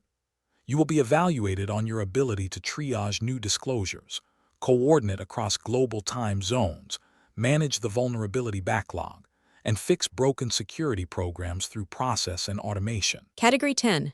Real Enterprise Workflows 91 to 100. Here are the 10 scenarios for mastering the daily operations of a VM analyst. Scenario 91. Walking through the standard actions after receiving weekly scan results. Scenario 92. Triaging a high-profile, newly disclosed critical CVE in real time. Scenario 93. Executing a validation workflow for a disputed vulnerability. Scenario 94. Coordinating emergency remediation efforts across global, multi-region teams. Scenario 95. Managing the response and resolution process for major SLA breaches. Scenario 96. Onboarding a new scanner appliance into a production environment. Scenario 97. Developing a roadmap to reduce a massive vulnerability backlog. Scenario 98. Handling the unique remediation lifecycle for internet-facing systems. Scenario 99. Creating and delivering high-impact remediation reports for executives. Scenario 100. Improving and rebuilding a poorly functioning VM program from scratch. Total 10 scenarios for enterprise workflows. Let's dive in. Scenario 91. You receive the weekly vulnerability scan results for the core data center, which show 1,500 new findings across 400 servers. This volume is too high for manual review. Walk through your systematic process for handling these results. Answer: I would use a funnel-based triage process to move from raw data to actionable tickets. Step 1. Noise filtering. Filter out all low and informational findings, moving them to a monthly cleanup report rather than immediate triage. Step 2. Exploit-first prioritization. Filter the remaining findings for the exploitable, true and CISA KEV flags. These are the immediate tickets that get sent to the infrastructure team within 4 hours. Step 3. Asset correlation. Group the vulnerabilities by system owner. Instead of 1,500 tickets, I would create one remediation campaign per team, for example, the SQL team monthly patching campaign. Step 4. Ticket enrichment. Ensure every ticket includes the solution, not just the CVE. I would attach the specific KBA or patch version required so the IT team does not have to research the fix themselves. Pro tip: use differential analysis. Configure your dashboard to show only the delta what appeared this week that was not there last week. This prevents you from wasting time re-triaging the same old vulnerabilities you have already discussed with the teams. Scenario 92. A major new CVE, for example, Log4j, or a new Windows print spooler flaw is disclosed on a Friday afternoon. The internet is in a panic, and your CISO needs an impact assessment. Walk through your triage workflow. Answer: I would initiate an emergency triage protocol focused on speed and visibility. 1. Immediate software inventory search. Query the VM tools database for the specific library or software name, for example, Log4j core, to identify the potential surface area without waiting for a new scan. 2. Launch a targeted scan. Create a custom scan policy that only checks for that specific CVE and run it against the internet-facing IP ranges first for immediate confirmation. 3. Assess mitigation workarounds. While waiting for the patch, identify if the vulnerability can be mitigated by a registry change or environment variable and draft the instruction for the IT teams. 4. Establish a war room. Create a dedicated Slack or Teams channel to coordinate between VM, SOC, and infrastructure, providing hourly updates on the vulnerable asset count until the situation is stabilized. Pro tip: leverage public sentiment and exploit speed. If you see active exploit code appearing on Twitter or GitHub within hours of the disclosure, skip the standard medium or high triage and move directly to emergency status. Scenario 93. An experienced system admin disputes a critical vulnerability on a legacy application server, providing a screenshot of a patch log that says update successful. The scanner still flags it. How do you resolve this conflict? Answer: I would perform a forensic validation by diving into the scanner's raw plugin output. I would explain to the admin that the scanner is not looking for the patch log, but is checking the actual file version of a specific DLL or binary in a non-standard directory. I would offer to log into the box with them and perform a manual check of that specific file path. Usually, we discover that the patch updated the main application but left a vulnerable copy of the library in a temporary or secondary folder, which is what the scanner is correctly identifying. Pro tip: check for in-memory vulnerabilities. Sometimes a patch is successful on the disk, but the service hasn't been restarted, meaning the vulnerable code is still running in the RAM. A simple service restart often closes the vulnerability in the eyes of the scanner. Scenario 94. You are managing a global enterprise with infrastructure in the US, Europe, and Asia.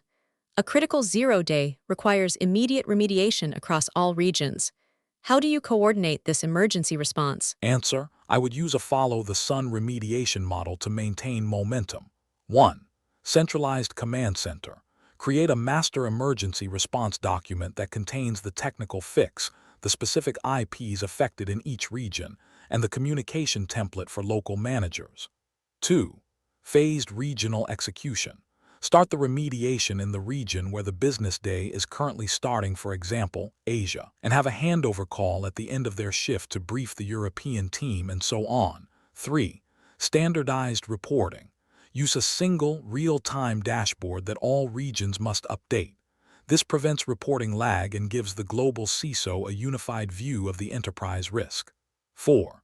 Account for local constraints. Ensure that the emergency patch does not violate local regulations like GDPR data residency rules if the patch involves moving data or installing new monitoring agents. Pro tip: use vulnerability management champions. Identify one technical lead in each major region to be your security liaison. They can handle the local language and political barriers, making your global coordination 5 times faster. Scenario 95. Your monthly report shows that 30% of critical vulnerabilities are now past due and have breached the 30-day SLA. The IT director claims they were never notified. How do you respond and fix the process? Answer: I would avoid the blame game and instead provide proof of notification. I would pull the audit log from the ticketing system, for example, Jira showing exactly when the tickets were created and who they were assigned to. To fix the process, I would implement escalation triggers. If a critical vulnerability reaches day 15 halfway to SLA, an automated reminder is sent to the admin. At day 25, it is escalated to the manager. And at day 31, it appears on the SLA breach report sent to the CISO. This ensures that no one can claim ignorance of their security responsibilities. Pro tip: implement ticket acknowledgement.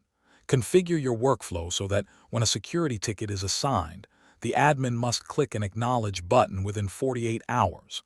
This proves they have seen the risk and are now formally accountable for the remediation timeline. The universal interview tip. Whenever you ask a tech VP or an industry mentor how to crack a tough interview, they all give you the exact same tip. Get familiar with the most commonly asked interview questions. It sounds simple, right? But here is the problem. The search nightmare. Finding the actual most commonly asked questions for senior roles is a nightmare. Generic Google searches only give you basic textbook definitions, and those will not help you clear a lead architect or senior engineer round where production reality matters. Imagine a master vault. Now, imagine a vault where the absolute most commonly asked interview questions for your specific role are already collected for you, perfectly organized by interview rounds like 1. Most commonly asked technical-based question and answers. 2. Most commonly asked scenario-based question and answers. 3. Most commonly asked real-world problem-solving question and answers. 4. Most commonly asked system design question and answers. 5. Most commonly asked behavioral-based question and answers. Cross-domain mastery. I built the ACE Interviews Master Vault for the modern architect. We did not just do this for one role. We covered everything: SAP, cybersecurity, DevOps, software testing, data engineering, Java, and Python. The ultimate all-access deal. Instead of paying for individual PDFs, you can now unlock our entire database. Get over 1,000 plus PDFs containing 50,000 plus of the most asked question and answers for a mere 1,499 rupees a month. The elite transformation. Stop studying just to pass. Equip yourself with the cross-domain confidence of a true architect and walk out of your next interview choosing between 2 or 3 elite job offers. Unlock the vault now. The era of buying individual guides is over. Click the link in the video description below right now to unlock the Master Vault. Now, let's get back to the Masterclass. Scenario 96. You need to onboard a new scanner appliance into a high-security production network. The network team is worried about performance impact and unauthorized probing. Walk through your onboarding process. Answer: I would follow a secure and silent deployment strategy to gain the network team's trust. Step 1. Network whitelisting. Provide the network team with the static IP and MAC address of the new appliance so they can create a specific scanner security group that limits its traffic. Step 2. Low-intensity pilot. Perform the first scan during an off-peak window against a test VLAN. Monitor the firewall and switch CPU utilization to prove the scan is not causing network congestion. Step 3. Define blackout windows. Work with the application owners to identify times when the system is too sensitive to be scanned, for example, during a backup or a financial settlement, and configure these as exclude windows. Step 4. Enable safe checks only. Ensure the scanner is configured to not perform denial of service tests or aggressive brute forcing during its production discovery phase. Pro tip: use throttling settings. Most modern scanners allow you to limit the number of concurrent connections per host. Setting this to a low number, for example, 5 to 10, ensures that the scanner never overwhelms a legacy or low-resource production server. Scenario 97. You take a new job and find a backlog of 50,000 open vulnerabilities, many of which are 3 years old. The IT team is paralyzed by the size of the list. How do you reduce this backlog effectively? Answer: you do not fix a backlog by patching. You fix it by purging and prioritizing. First, I would perform an asset cleanup to remove any decommissioned or ghost assets that are inflating the numbers. Second, I would use the 80-20 rule. identifying the 20% of patches that will close 80% of the vulnerabilities, for example, updating Java or Chrome. Finally, I would implement a risk-based ceiling, focusing only on criticals and highs that are actively exploited. I would move the low-risk legacy backlog to an accepted risk archive to clear the dashboard and allow the team to focus on modern, relevant threats. Pro tip: use remediation campaigns. Instead of asking for 50,000 fixes, ask for the month of Microsoft Office updates. By focusing the entire organization on one software family at a time, you build momentum and see the numbers drop in massive, satisfying chunks. Scenario 98. Your vulnerability report identifies critical flaws on 20 internet-facing systems. These systems are the highest priority for the organization. Walk through your specialized workflow for securing the perimeter. Answer: external assets require a defense in-depth verification workflow. Step 1. Verify external versus internal reachability. Confirm that the vulnerability is actually reachable from the public internet. Sometimes a public IP is shielded by a WAF that makes the exploit impossible. Step 2. Initiate immediate 24-hour triage.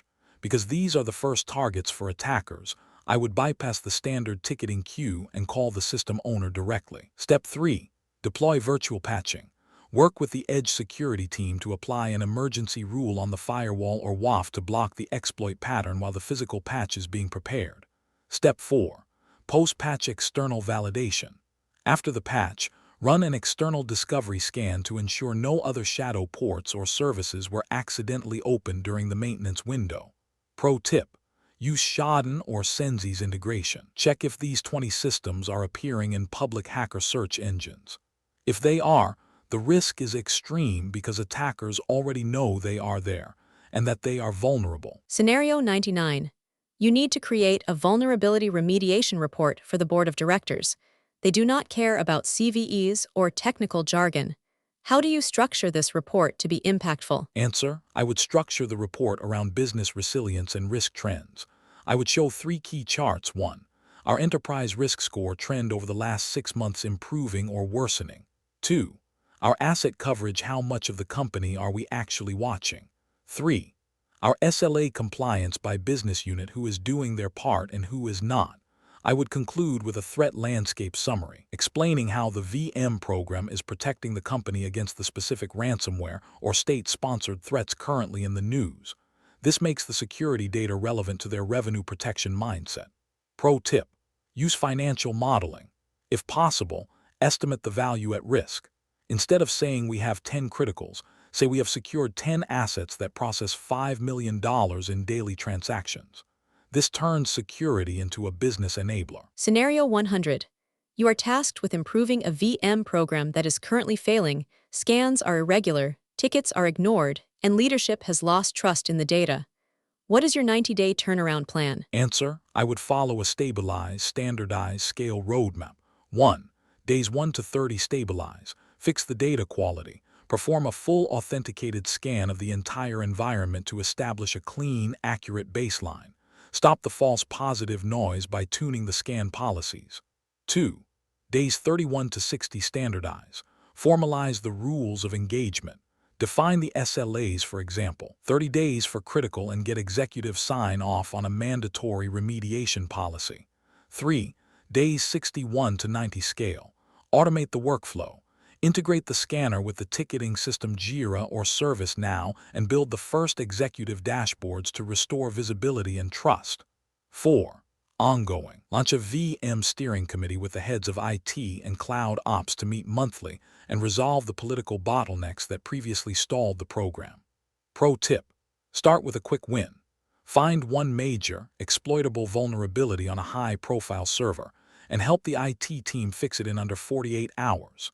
This success story builds immediate credibility and proves that the new VM program is here to help, not just to complain. Category 10. Conclusion. Mastering real enterprise workflows is the difference between a security program that looks good on paper and one that actually protects the business. By standardizing your triage process, automating global coordination, and maintaining a clear 90-day improvement roadmap, you ensure that the vulnerability management lifecycle is predictable, efficient, and resilient against the constant influx of new threats. The universal interview tip.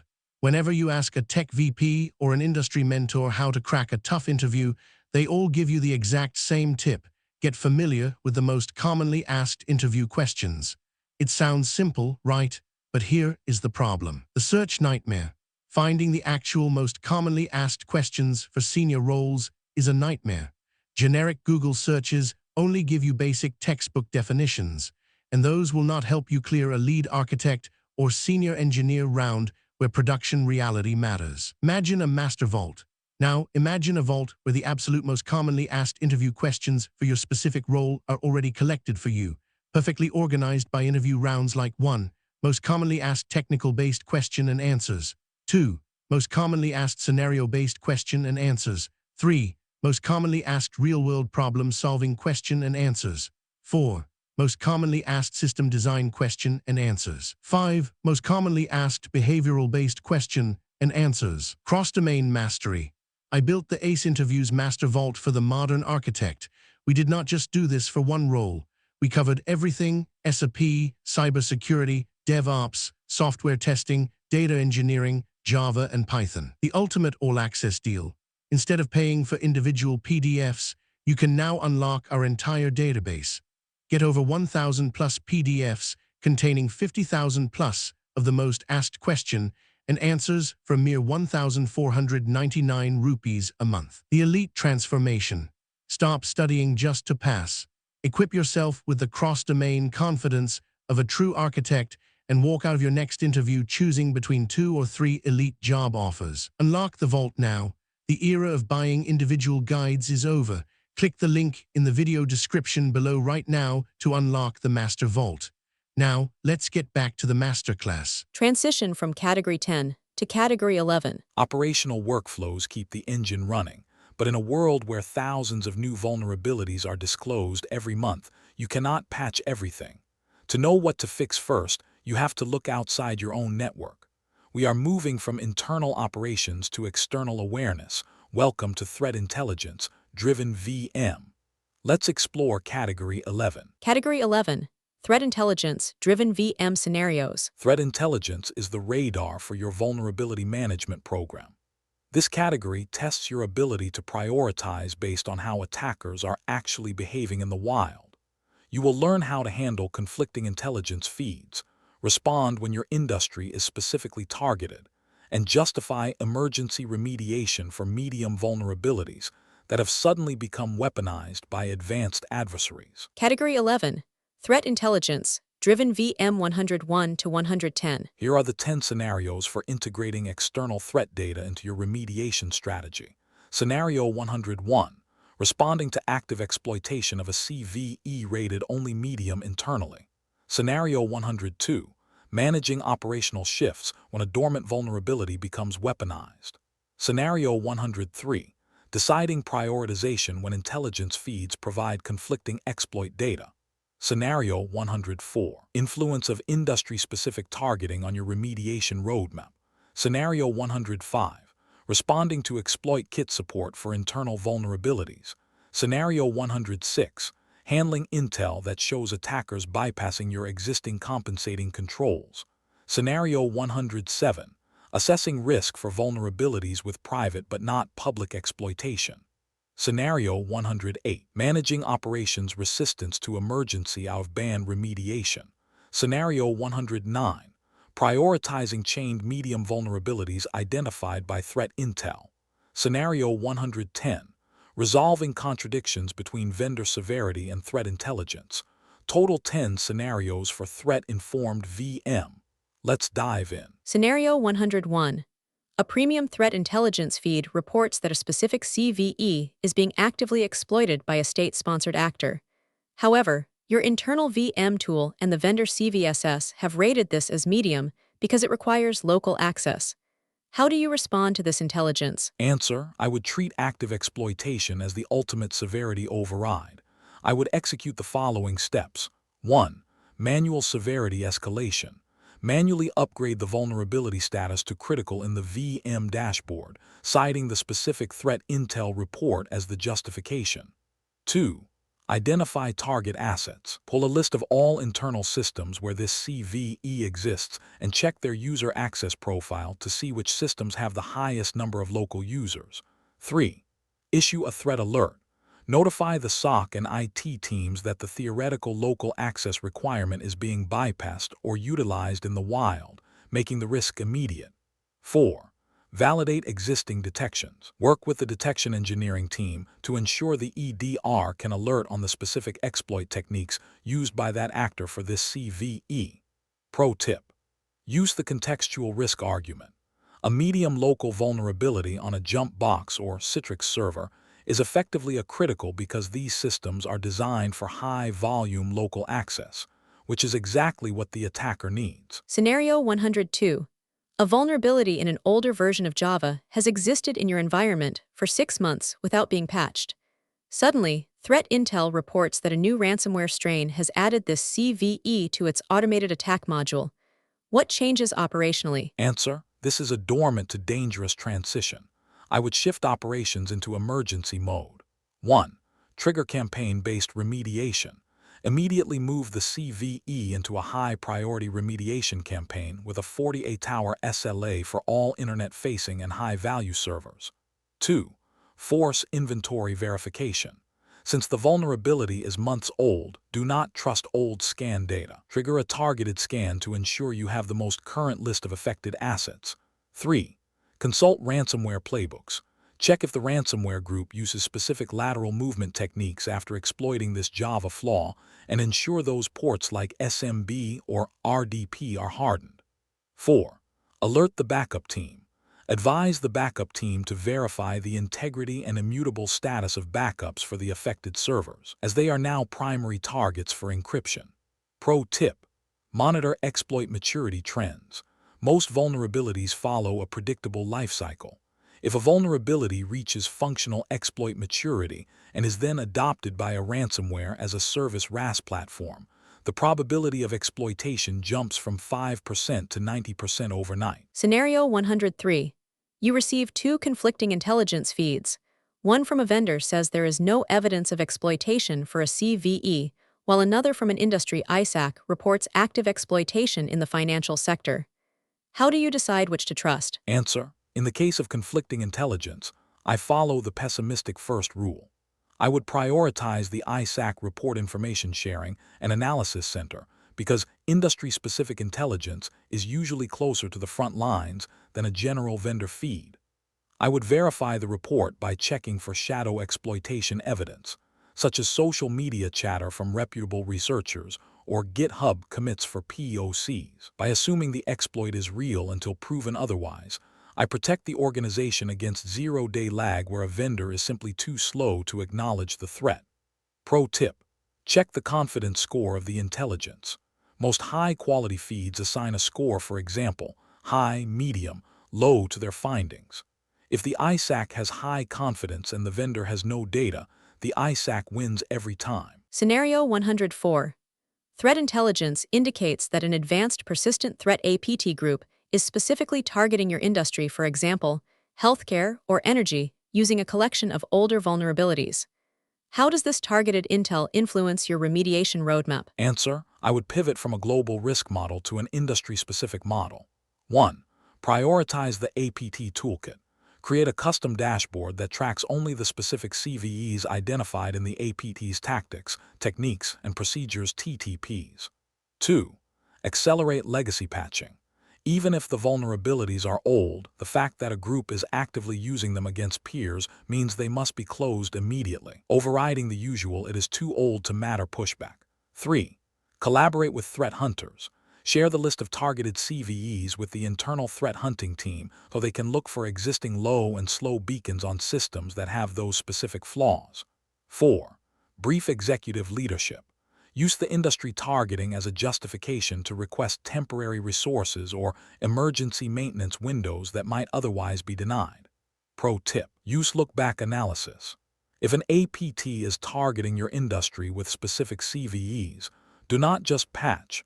Look at your logs for the last 90 days for any traffic hitting those specific ports to see if you were already compromised before the intel arrived. Scenario 105. A popular exploit kit used by low-level cybercriminals has just added support for a vulnerability present on 200 of your internal workstations. What immediate actions follow? Answer: exploit kit integration indicates commoditization of the threat. I would act to prevent a mass infection. 1. Prioritize user vantage assets. Focus remediation on workstations and laptops, as these are the primary targets for exploit kits often delivered via malvertising or phishing. 2. Verify web gateway filtering. Ensure the secure web gateway proxy is blocking the known command and control C2 domains associated with that specific exploit kit. 3. Push emergency browser or app updates. Since exploit kits often target browser plugins or PDF readers, I would push an emergency update to those specific applications across the fleet. 4. Monitor for beaconing behavior. Work with the SOC to alert on any workstations attempting to reach out to the specific IP ranges known to host the exploit kit infrastructure.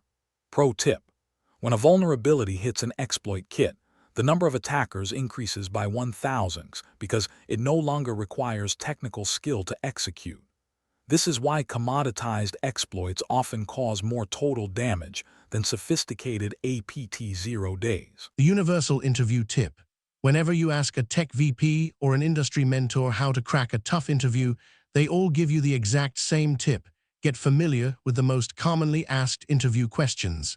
It sounds simple, right? But here is the problem. The search nightmare. Finding the actual most commonly asked questions for senior roles is a nightmare.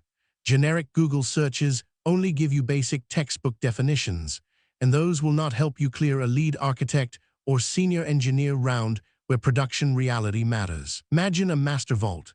Now, imagine a vault where the absolute most commonly asked interview questions for your specific role are already collected for you, perfectly organized by interview rounds like 1. Most commonly asked technical-based question and answers. 2. Most commonly asked scenario-based question and answers. 3. Most commonly asked real-world problem-solving question and answers. 4. Most commonly asked system design question and answers. 5. Most commonly asked behavioral-based question and answers. Cross-domain mastery. I built the ACE Interviews Master Vault for the modern architect. We did not just do this for one role. We covered everything: SAP, cybersecurity, DevOps, software testing, data engineering, Java, and Python. The ultimate all-access deal. Instead of paying for individual PDFs, you can now unlock our entire database. Get over 1,000 plus PDFs containing 50,000 plus of the most asked question and answers for mere 1,499 rupees a month. The elite transformation. Stop studying just to pass. Equip yourself with the cross-domain confidence of a true architect and walk out of your next interview choosing between 2 or 3 elite job offers. Unlock the vault now. The era of buying individual guides is over. Click the link in the video description below right now to unlock the Master Vault. Now, let's get back to the Masterclass. Scenario 106. Your organization has risk-accepted a vulnerability because of a strong WAF web application firewall in front of the server. However, new threat intel shows that attackers have found a way to bypass that specific WAF rule for that CVE. What do you do? Answer: I would immediately revoke the risk acceptance. I would present the new intelligence to the business owner, proving that the compensating control is no longer effective. I would recategorize the vulnerability as a critical exposure and demand an emergency patch. Until the patch is applied, I would recommend enhanced monitoring, specifically looking for the WAF bypass patterns mentioned in the intel, and prepare to take the service offline if a successful bypass is detected in our logs. Pro tip: this is why compensating controls should never be permanent. You must regularly stress test your controls against new threat intel to ensure they haven't been out innovated by the attacker community. Scenario 107. A vulnerability has no publicly available exploit code, but dark web intelligence suggests that an exploit is being privately sold and used in limited, high-value attacks. How do you assess the risk for your organization? Answer: I would treat private exploitation as a high-confidence but low-frequency threat. 1. Perform a value-at-risk check. Identify if your organization is a high-value target, for example, finance, defense, gov that would be worth a privately traded exploit. 2. Evaluate zero-day protections. Since no public exploit exists, Standard AV signatures will fail. Check if your EDR has anti-exploit memory protections enabled for that specific process. 3. Increase log retention. For the affected systems, increase the retention and granularity of the logs to ensure you can perform a forensic reconstruction if a private exploit is used. 4. Recommend early patching. Even without a public exploit, I would move this up the priority list, as private exploits eventually leak or are reverse engineered into public ones within weeks. Pro tip: monitor exploit pricing on dark web forums if possible. A vulnerability that is selling for $100,000 plus is usually a reliable RCE. A vulnerability selling for $500 is often a flaky or unreliable exploit that poses less risk. Scenario 108. A high-fidelity threat intelligence report recommends emergency remediation of a firewall vulnerability outside of the standard maintenance window. The operations team is resisting, fearing a network-wide outage. How do you handle the situation? Answer: I would act as a risk mediator. I would bring the threat intel report to a joint meeting with the ops lead and the CISO to quantify the risk of doing nothing, a total network takeover versus the risk of the patch, a 5-minute outage. I would offer a middle ground, performing a failover test where we patch the standby firewall first and verify it works before touching the primary. By providing a technical path to safe remediation, I address the ops team's fear of outages while still fulfilling the security mandate. Pro tip: use peer pressure. If you can show the ops team that 3 other major companies in your industry already performed this emergency patch without an outage, they are much more likely to drop their resistance. Scenario 109. Threat intel reports that attackers are chaining 3 specific medium vulnerabilities in info disclosure, a path traversal, and a local privesk to achieve full system compromise. How does this affect your prioritization of these mediums? Answer: I would treat the chain as a single critical entity. I would prioritize them as follows. 1. Create a virtual critical finding. In the VM tool, link these 3 CVEs together and assign them a combined critical priority for the affected systems. 2. Target the weakest link. Identify which of the 3 is the easiest to patch the low-hanging fruit and push for that first. Breaking any link in the chain effectively neutralizes the entire attack path. 3. Map the attack path visually. Provide the IT team with a diagram showing how the 3 CVEs interact.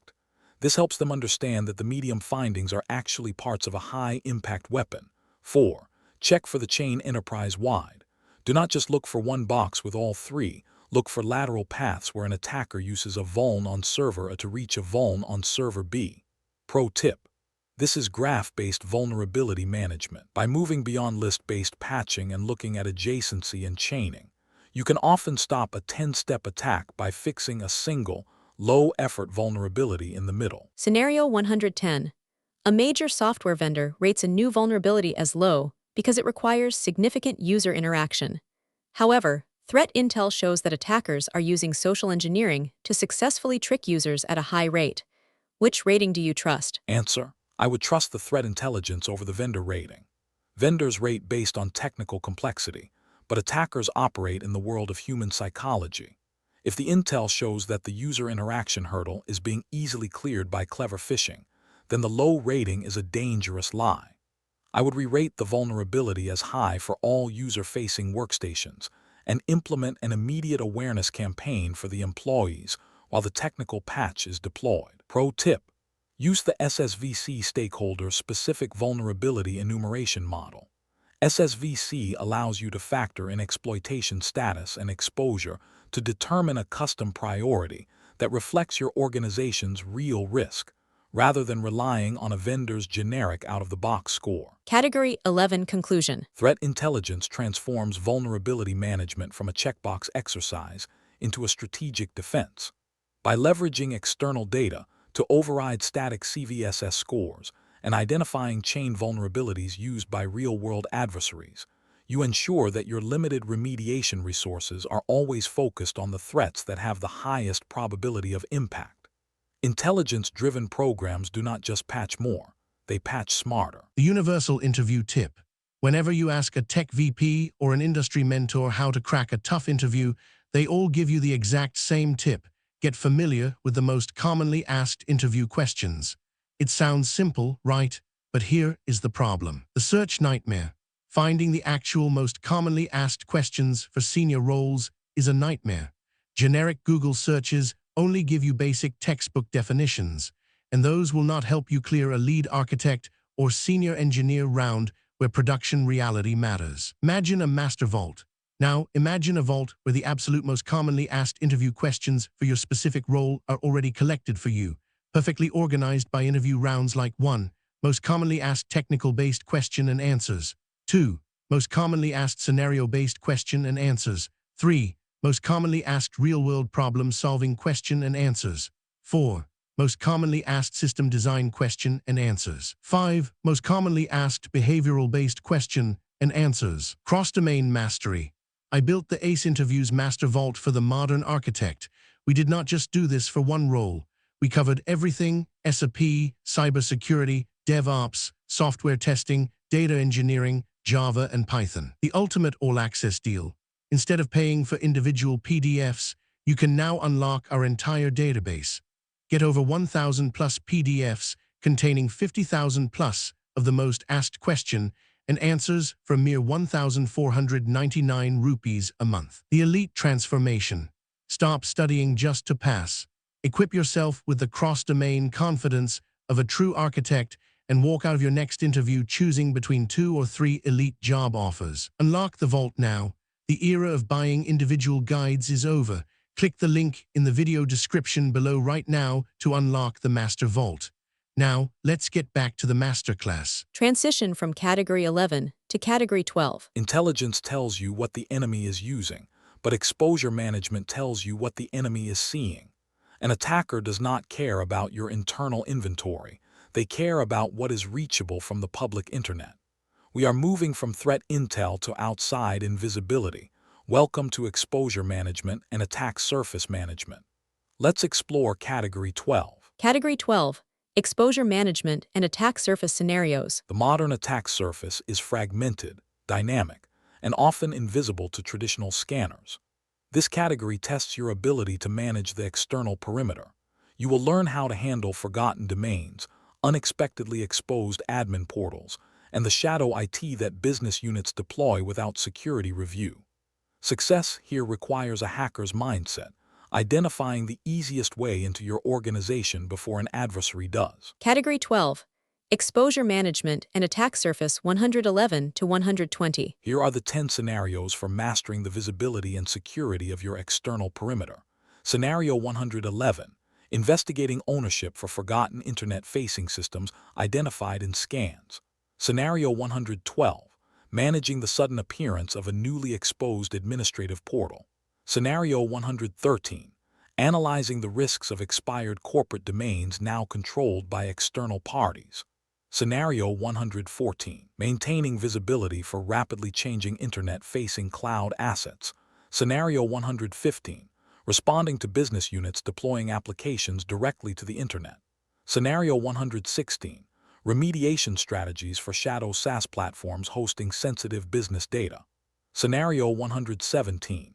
Prioritizing the remediation of enterprise-wide exposed RDP services. Scenario 118. Coordinating response for credential leaks on public GitHub repositories. Scenario 119.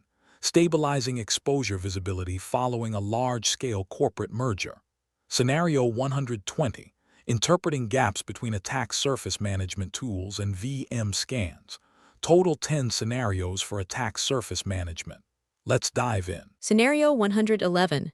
An external attack surface scan identifies 5 forgotten web servers hosted in an old colocation facility that are now reachable from the internet.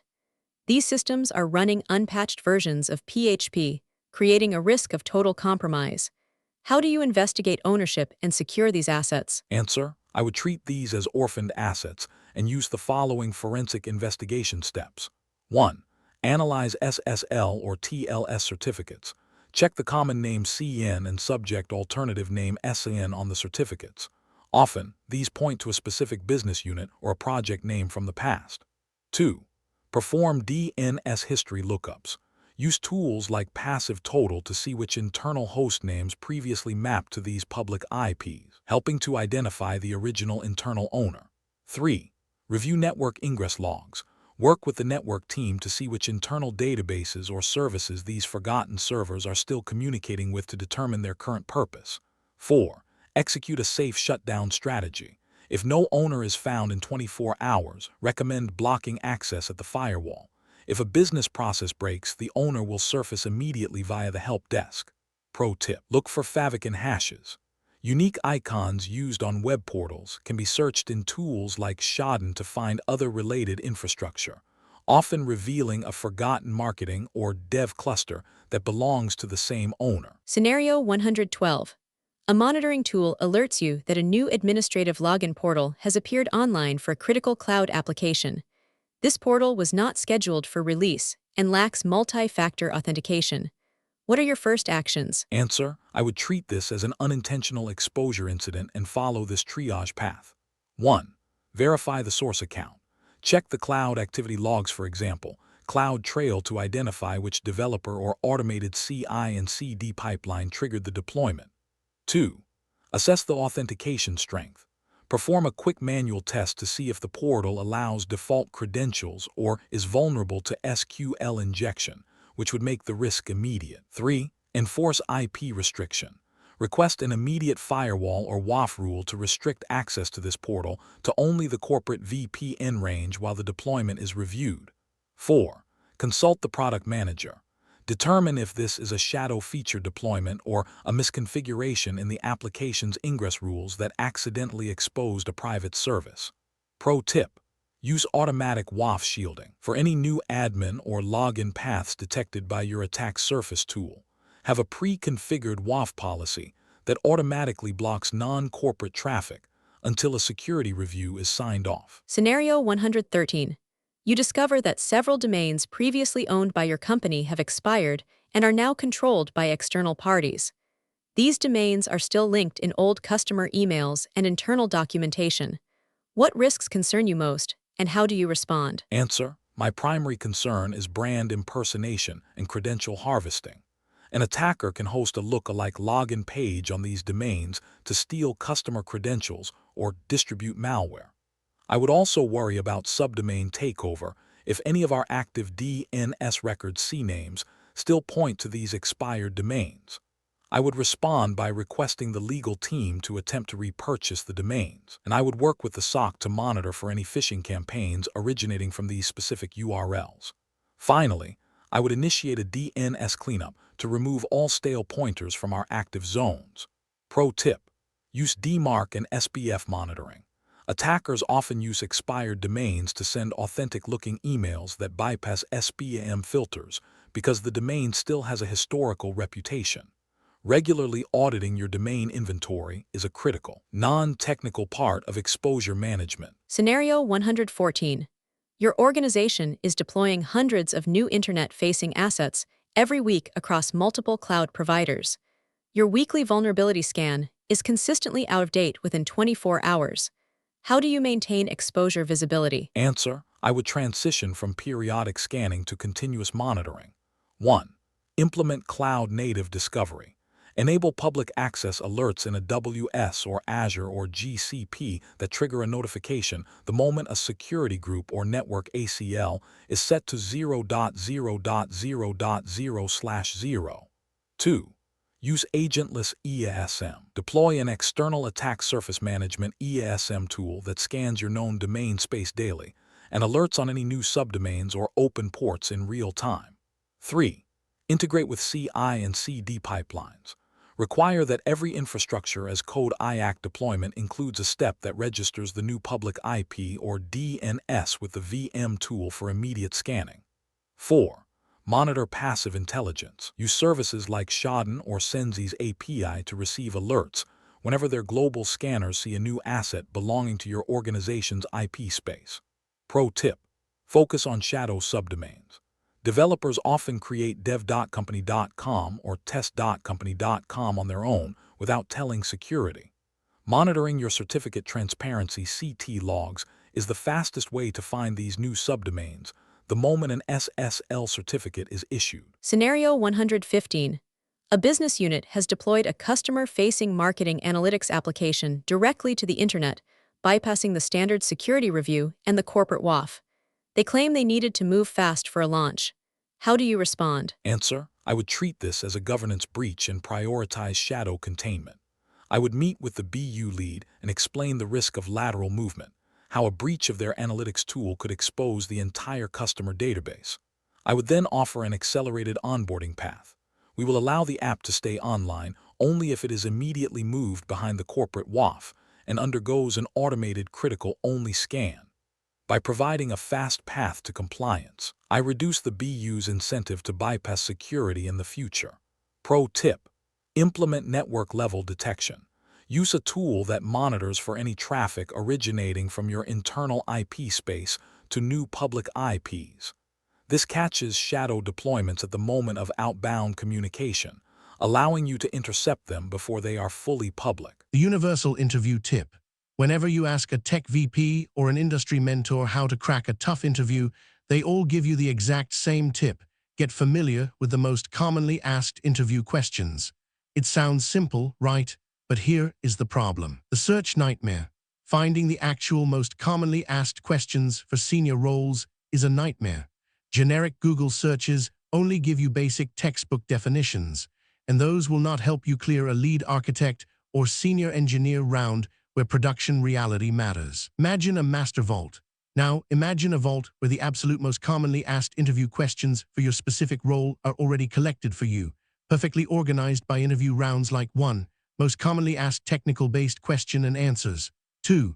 Most commonly asked scenario-based question and answers. 3. Most commonly asked real-world problem-solving question and answers. 4. Most commonly asked system design question and answers. 5. Most commonly asked behavioral-based question and answers. Cross-domain mastery. I built the ACE Interviews Master Vault for the modern architect. We did not just do this for one role. We covered everything: SAP, cybersecurity, DevOps, software testing, data engineering, Java, and Python. The ultimate all-access deal. Instead of paying for individual PDFs, you can now unlock our entire database. Get over 1,000 plus PDFs containing 50,000 plus of the most asked question and answers for a mere 1,499 rupees a month. The elite transformation. Stop studying just to pass. Equip yourself with the cross-domain confidence of a true architect and walk out of your next interview choosing between 2 or 3 elite job offers. Unlock the vault now. The era of buying individual guides is over. Click the link in the video description below right now to unlock the Master Vault. Now, let's get back to the Masterclass. Scenario 116. You discover that several teams are using shadow SaaS platforms, unauthorized cloud storage, or project tools to store sensitive business data. These platforms are outside your VM and identity controls. What is your remediation approach? Answer: this is a data exposure risk. I would follow this remediation strategy. 1. Identify data ingress patterns. Use Cloud Access Security Broker CASB logs to identify which employees are uploading the most data to these unauthorized platforms. 2. Risk rate the SaaS provider. Assess the security posture of the shadow SaaS tool itself. If the tool has no MFA and a history of breaches, the urgency moves to critical. 3. Enforce sanctioned alternatives. Work with the business to identify why they chose the shadow tool. For example, it has better features, and either sanction that tool with corporate SSO or migrate the data to a secured corporate equivalent. 4. Implement data loss prevention DLP. Set up rules that block the upload of sensitive keywords, for example, project_confidential to non-sanctioned domains. Pro tip: do not just block the SaaS tool. If you block it without providing a better alternative, users will simply find another, even more obscure shadow tool. Use Shadow IT as a feedback loop for what features the business actually needs. Scenario 117. An external scan discovers that Remote Desktop Protocol (RDP) is exposed on port 3389 across 50 servers in your DMZ. RDP is a primary target for ransomware initial access. How do you prioritize this remediation? Answer: exposed RDP is a level 1 emergency. I would execute an immediate hardening plan. Step 1. The immediate drop. Request the network team to block port 3389 at the perimeter firewall for all sources except a specific admin jump box IP range. Step 2. Enable network-level authentication (NLA). For the affected servers, ensure NLA is enforced, which requires the user to authenticate before an RDP session is even established. Step 3. Audit successful logins. Review the Windows Event Logs event ID 4624 for these 50 servers over the last 30 days to see if any unauthorized IPs have already successfully authenticated. Step 4. Transition to VPN or ZGT. Mandate that all remote administration be done via the corporate VPN or a zero-trust gateway, removing the need for public RDP entirely. Pro tip. Attacker brute force bots find exposed RDP in under 60 seconds. If a port is open, it is being attacked. Use account lockout policies on these servers to ensure that a brute force attempt cannot succeed while the firewall rule is being updated. Scenario 118.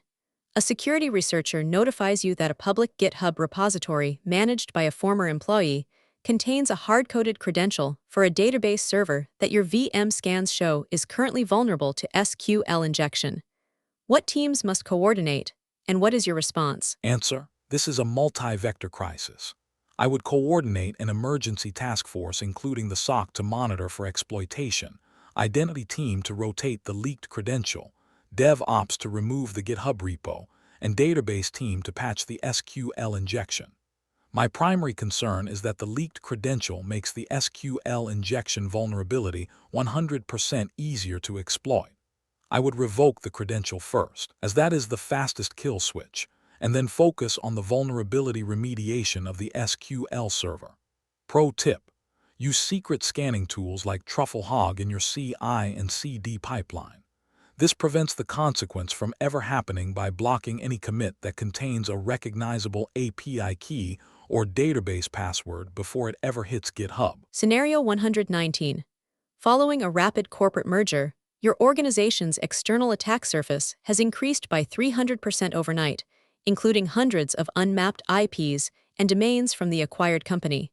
How do you stabilize visibility and risk? Answer: I would follow an outside and stabilization roadmap. Phase 1. Perimeter discovery.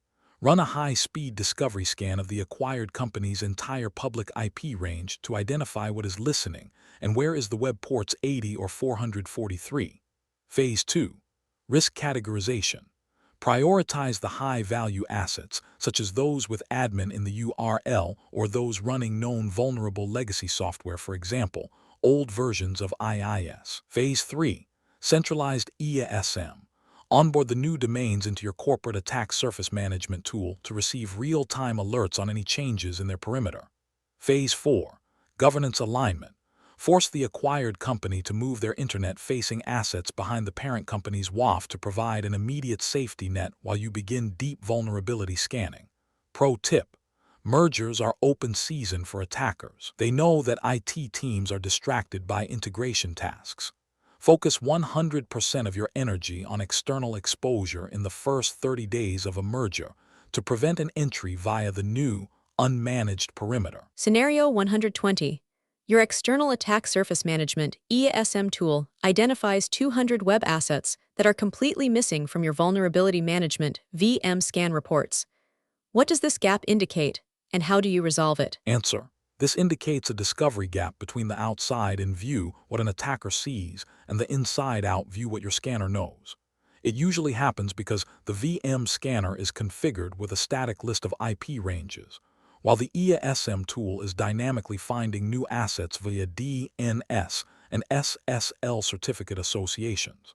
I would resolve this by automating the feedback loop, configuring the EASM tool to automatically export any newly discovered public IP into the VM scanner's target list for an immediate authenticated scan. Pro tip: check for CDN and cloud ingress issues. Often, an asset is found by EASM via its domain name, but the VM scanner fails to see it because it is hiding behind a CDN like Akamai that blocks raw IP scanning. You must ensure your VM scanner is configured to scan the FQDN fully qualified domain name, not just the IP. Category 12 Conclusion. Exposure management is the shift from checking boxes to thinking like a hacker. By mastering your external attack surface, tracking forgotten domains, and securing shadow cloud deployments, you close the gap between what you think you have and what an attacker can actually reach. In the modern perimeter, visibility is not a luxury. It's the only way to prevent an initial access breach before it even begins. Part 1 Conclusion. Mastery of the core. We have now completed the first 120 scenarios of the Vulnerability Management Masterclass. In this video, we have covered the high-stakes engine room of security operations, from mass-critical spikes and zero-day response to asset visibility and business diplomacy. You have moved from being a simple scanner operator to a strategic risk analyst capable of defending a global enterprise. Looking ahead. Part 2, The Frontier of Security, 130 Scenarios. The journey does not end here. In Part 2, we dive into the advanced, emerging, and political challenges of modern security. Here is what we will cover in the next video. Category 13, Ransomware-focused VM scenarios. Category 14, DevSecOps, containers and CI and CD pipelines. Category 15, Automation, SOAR, and AI-driven prioritization. Category 16, Hybrid infrastructure and global governance. Category 17, Executive politics and boardroom pressure. Category 18, Advanced analyst judgment and risk logic. Category 19, Compliance, regulatory, and audit defense. Category 20, Third-party SaaS and supply chain risk. Category 21, OT, IoT, and critical industrial control systems. Category 22, Pentest, bug bounty, and red team integration. Category 23, Risk acceptance and exception lifecycles. Category 24, Metrics, KPIs, and building a program from scratch. Category 25, Artificial intelligence and emerging tech scenarios. Total 130 additional scenarios in Part 2. Do not stop now. Your mastery is only half complete. Continue to Part 2. If you are ready to master the most advanced topics in vulnerability management, including ransomware defense, DevSecOps, and executive strategy, then Part 2 is waiting for you. You can find the link to the second part of this masterclass in the description below. Join us there to complete your 250 scenario journey and truly wow any interviewer or organization. We will see you in Part 2. The universal interview tip. Whenever you ask a tech VP or an industry mentor how to crack a tough interview, they all give you the exact same tip. Get familiar with the most commonly asked interview questions. It sounds simple, right? But here is the problem. The search nightmare. Finding the actual most commonly asked questions for senior roles is a nightmare. Generic Google searches only give you basic textbook definitions, and those will not help you clear a lead architect or senior engineer round where production reality matters. Imagine a master vault. Now, imagine a vault where the absolute most commonly asked interview questions for your specific role are already collected for you, perfectly organized by interview rounds like 1. Most commonly asked technical-based question and answers. 2.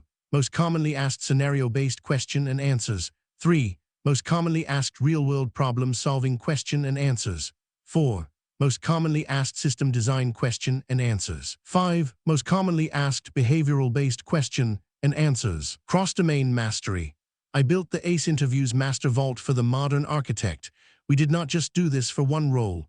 We covered everything: SAP, cybersecurity, DevOps, software testing, data engineering, Java, and Python. The ultimate all-access deal. Instead of paying for individual PDFs, you can now unlock our entire database.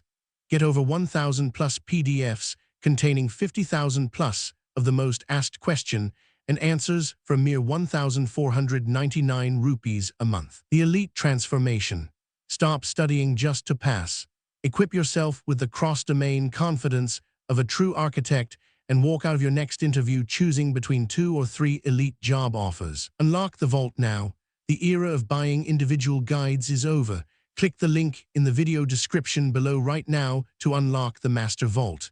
Now, let's get back to the masterclass. For more exciting tips, tricks, and more importantly, for valuable insights of interviews, please share, like, and subscribe to my channel.